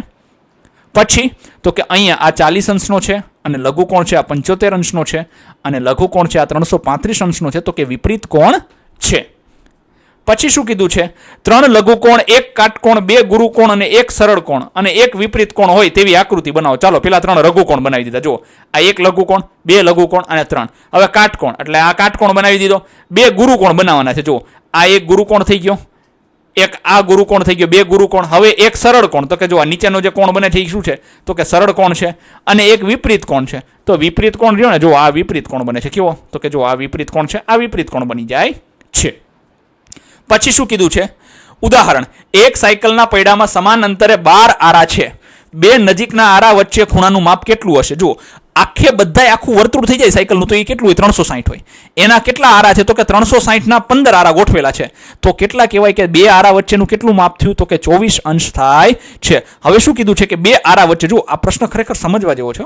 શું કહે છે? જો આ, જો આ તમારું સાયકલનું પૈડું છે, બરાબર છે. હવે એમ કીધું છે કે એમાં કુલ કેટલા કહેવાય કે 15 આરા છે. આવા 1 2 3 4 5 6 7 8 9 10 11 12 13 14 અને આ 15 આરા છે. હવે આ જે 15 આરા તમને અહીંયા આપેલા છે તો એમ કે છે કે આ 2 આરા વચ્ચેનું માપ કેટલું છે? તો કે ભાઈ કુલ માપ કેટલું હોય? તો કે 360 છે, બરાબર છે. કુલ માપ 360 છે. કુલ કેટલા આરા છે? તો કે 15. એનો તમે ભાગાકાર કરો એટલે કેટલા થશે? 24. જો 2 આરા વચ્ચે મતલબ આ જે માપ છે એ કેટલાનું થશે? તો કે 24 ડિગ્રીનું થશે. હવે શું કે સૌથી નાનો લઘુકોણ ક્યાં થાય? તો કે જો 1 આરામાં 24, તો 2 આરામાં કેટલા થયા? તો કે 2 આરામાં 48 થઈ જશે. 3 આરામાં મતલબ આ 3 આરા લીધા તો કેટલા થયા? તો કે 72 થઈ જશે. 4 આરા લઈએ આપણે અહીંયા સુધી તો 96 થઈ જાય. જો આ 96 છે તો આ લઘુકોણ છે નહીં. મતલબ કહેવાય કે સૌથી મોટો લઘુકોણ જે છે તે કેટલા આરા વચ્ચે બને છે? દર 3 આરા વચ્ચે બને છે. લઘુકોણ એ કેટલો થાય છે? તો કે 72 ડિગ્રીનો લઘુકોણ છે જે 3 આરા વચ્ચે બને છે તે સૌથી મોટો લઘુકોણ. કારણ કે ચોથો આરો લેવા જાય તો શું થઈ જાય? તો એ ગુરુકોણ થઈ જાય. 96 ડિગ્રી થઈ જાય ને એટલે શું થઈ જાય છે? એ ગુરુકોણ થઈ જાય છે. પછી શું કીધું છે? 6 એક રમકડાના ભમરડાના વર્તુળાકાર પાયા પર 9 સમાન અંતરે સુશોભિત પેટર્ન ભાત છે. 2 5 પાસેની પેટર્ન વચ્ચેના ખૂણાનું અંશ માપ શોધો. જુઓ હવે આ એ જ રીતે કુલ કેટલું છે? તો કે 360 જ હોય બધાયનું, બરાબર. કેટલા? 9 સમાન અંતરે છે તો 9 ભાગો એટલે કેટલા ખૂણાનો બન્યો? તો કે 40 નો ખૂણો બન્યો. 2 પેટર્ન વચ્ચે રચી શકાતો સૌથી મોટો લઘુકોણ, તો કે એ તો 2 જ વચ્ચે હોય ને. જો બે પેટર્ન વચ્ચે શું છે એટલે કે 90 કરતાં ઓછું માપ જોઈ તો કે પહેલા જુઓ પહેલાનો ભાગ છે તો 40 થશે, બીજાનો 80 થશે, હવે ત્રીજાનું છે 120 થશે એટલે આ ગુરુકોણ બની જાય તો આ આવશે નહીં. એટલે સૌથી મોટો લઘુકોણ શું થશે તો કે બે ભાગો ભેગા કરવાથી જે બને ને આપણને એ સૌથી મોટો લઘુકોણ મળે છે. હેતુલક્ષી પ્રશ્ન 1 યોગ્ય વિકલ્પ પસંદ કરો. પહેલું રેખાખંડને ખાલી જગ્યા અંત્ય બિંદુઓ આવેલા હોય છે તો કે રેખાખંડને બે અંત્ય બિંદુ હોય તો આપણે લખીશું બી સાચો જવાબ છે 2. પછી બીજું બે ભિન્ન બિંદુઓમાંથી કેટલી રેખાઓ પસાર થાય છે. જુઓ બે ભિન્ન બિંદુઓમાંથી હંમેશા એક જ પસાર થાય છે. યાદ રાખજો વિદ્યાર્થી મિત્રો, અનંત ક્યારે આવે તો કે એક જ બિંદુ હોય ને ત્યારે અનંત રેખાઓ પસાર થાય અથવા તો અનંત રેખાખંડ એમાંથી બનાવી શકાય છે. પછી રેખા નક્કી કરવા માટે ખાલી જગ્યા અંત્ય બિંદુઓ પૂરતા છે. જુઓ રેખા નક્કી કરવા માટે બે અંત્ય બિંદુ હોવા જરૂરી છે. એકથી તમે રેખા ન બતાવી શકો, એક માટે કહેવાય કે અંત્ય બિંદુ તો ન આવે તેને એલ એમ એવું વગેરે કરીને આપણે બનાવી શકીએ છીએ. પછી બે રેખાઓ એકબીજાને માત્ર ખાલી જગ્યા બિંદુમાં છેદે છે તો કે એક જ બિંદુમાં. જો બે રેખાઓ અલગ અલગ જાતી હોય ને, એક આમ જાતી હોય ને આમ જાતી હોય તો એક જ બિંદુ પર એ છેદે છે. નીચેનામાંથી કઈ રેખા છે. જુઓ આ રેખાખંડ છે, આ કિરણ છે, આ રેખા છે તો સી જે છે તે શું છે રેખા છે, આ પણ કિરણ જ છે. પછી શું કીધું છે કિરણ એ ખાલી જગ્યાનો એક ભાગ છે તો કે કિરણ એ રેખાનો એક ભાગ છે. કેમ રેખાખંડનો નથી, યાદ રાખજો કેમ રેખાખંડનો નથી, એમ કે રેખાખંડમાં તો બે બાજુ અંત્ય બિંદુ આવી જાય જ્યારે કિરણમાં એક બાજુ અંત્ય બિંદુ આવતું નથી એટલે રેખાનો એક ભાગ છે. 7 કિરણને ખાલી જગ્યા ઉદ્ભવ બિંદુ શરૂઆતનું બિંદુ હોય છે. કિરણને એક ઉદ્ભવ બિંદુ હોય છે. સરળ કોણનું માપ કેટલું છે તો કે સરળ કોણનું માપ 180, સીધી લીટી જે થાય છે એને સરળ કોણ કહેવાય છે. 9 નીચેનામાંથી કઈ આકૃતિનું માપ 80 ડિગ્રી હોઈ શકે. જુઓ હવે આને સમજવાનો પ્રયત્ન કરજો, આ ખરેખર બહુ સરસ છે. શું છે જુઓ આ સરળ કોણ છે ને એટલે 180 હશે, આ એલ આકાર છે એટલે 90 અંશ એટલે કાટખૂણો, આ 90 કરતા મોટો છે એટલે શું થઈ ગયો ગુરુકોણ થઈ ગયો તો આ તો હોય નહીં. જો આ 90 કરતા નાનો છે એટલે શું થાય ડી સાચો જવાબ આવે છે. પછી શું કીધું છે 10. હવે જુઓ અહીંયા આપણને શું દર્શાવે છે, આ જોઈ લઈએ. દર્શાવેલ ખૂણો CAB નું માપ શોધો. જો CAB એટલે આ 12નો ખૂણો આજ કેવો છે વિપરીત છે. વિપરીત એટલે શું 180 કરતા મોટો, તો 180 કરતા મોટું કયું છે તો કે 300 જ છે તો અહીંયા જવાબ આવશે 300. પછી લઘુકોણનું માપ શું હોય છે તો કે લઘુકોણનું માપ શું હોય છે 90 થી ઓછું હોય છે. કેવું હોય છે 90 થી ઓછું. 90 હોય એને કાટકોણ કહેવાય, પછી 180 થી વધુ હોય એને વિપરીત કોણ કહેવાય છે. એકેય નહીં તો આવે ને એટલે 90 આવશે. ખાલી જગ્યા પૂરો. ખાલી જગ્યા ચોક્કસ સ્થાન દર્શાવે છે તો કે બિંદુ એ ચોક્કસ સ્થાન દર્શાવે છે. પછી ખાલી જગ્યાને લંબાઈ પહોળાઈ કે ઊંચાઈ હોતી નથી તો કે બિંદુને લંબાઈ પહોળાઈ અને ઊંચાઈ હોતી નથી. સામાન્ય રીતે બિંદુઓ ખાલી જગ્યા અક્ષરો દ્વારા દર્શાવવામાં આવે છે તો કે બિંદુઓ જે છે તે અંગ્રેજીના મૂળાક્ષરો દ્વારા દર્શાવવામાં આવે છે. હવે AB ના અંત્ય બિંદુ અને ખાલી જગ્યા બિંદુ છે, અંત્ય બિંદુઓ મતલબ કહેવાય કે આ જે છે રેખા જે બને છે બરાબર છે તો કે એના કયા કયા અંત્ય બિંદુઓ છે તો કે અહીંયા હકીકતમાં આગળ રહી ગયું રેખાખંડ AB ના અંત્ય બિંદુઓ તો કે A અને B એના અંત્ય બિંદુઓ છે. પછી રેખા AB ને તો કે રેખા AB અથવા તો રેખા BA દ્વારા પણ દર્શાવી શકાય છે. બંને રીતે તમે એને લખી શકો. પછી જ્યારે રેખાખંડને બંને બાજુ અનંત સુધી લંબાવવામાં આવે તો શું બને છે તો કે તો રેખા બને છે. પછી બે કિરણો મતલબ કિરણ OA અને કિરણ OB મળીને શું બનાવે તો કે ખૂણો બનાવે છે. કેમ કે આનું એક સામાન્ય બિંદુ થઈ ગયું. પછી તો કે જે રેખા આપેલ ખૂણાના બે સમાન ભાગ કરે તેને શું કહેવાય તો કે તેને ખૂણાનો દ્વિભાજક કહેવાય છે. પછી ખૂણાનું માપ ખાલી જગ્યામાં માપવામાં આવે છે તો કે ખૂણાનું માપ જે છે તે અંશમાં માપવામાં આવે છે. પછી ખૂણાનું અંશ માપ ખાલી જગ્યાનો ઉપયોગ કરીને માપી શકાય છે તો કે કોણ માપકનો ઉપયોગ કરીને તેને માપી શકાય છે. પછી ખરા ખોટા. ચાલો શું કીધું છે તો કે અહીંયા આપણને કીધું છે ખરા અથવા ખોટાની નિશાની કરો. તો સૌથી પહેલા રેખાને બે અંત્ય બિંદુઓ હોય છે કારણ કે રેખા બંને બાજુ સુધી અનંત વિસ્તરેલી છે. રેખાને એકેય અંત્ય બિંદુ હોતું જ નથી, રેખાખંડને અંત્ય બિંદુ હોય છે. કેટલીક વાર રેખાને L M વગેરે અક્ષરો દ્વારા દર્શાવવામાં આવે છે. સાચું, પણ એક વસ્તુ યાદ રાખજો આ કેપિટલ નથી હો ભાઈ. આ કેવા હોય તો કે આ સ્મોલ આવે છે વગેરે પણ દર્શાવવામાં આવે છે તો જ સાચું બનશે, કેપિટલ આવશે નહીં. પછી શું છે હવે રેખા AB અને રેખા BA એ એક જ રેખા દર્શાવે છે તો કે આ 100% સાચું છે. પછી શું કીધું છે તો કે કિરણ AB અને કિરણ BA એ બંને એક જ કિરણ છે, તો કે આ ખોટું છે. જુઓ, આનું ઉદ્ભવ બિંદુ A છે અને આનું ઉદ્ભવ બિંદુ B છે, તો આ બંને એક હોઈ શકે નહીં. ખૂણો એ એક જ સામાન્ય ઉદ્ભવ બિંદુથી શરૂ થતા બે કિરણોનો બનેલો છે. સાચી વાત છે. પછી ખૂણો AOB અને ખૂણો ABO એક જ ખૂણો છે. ના, જો આમાં ખૂણો વચ્ચે ખૂણો ક્યાં બનાવે છે? O માં. અહીંયા ક્યાં બનાવે છે? B માં. તો આ બંને એક થઈ શકે નહીં, અલગ અલગ છે. પછી શું કીધું છે? તો આ ખોટું આવશે. હવે આપણે કીધું છે નીચેના જોડકા જોડો.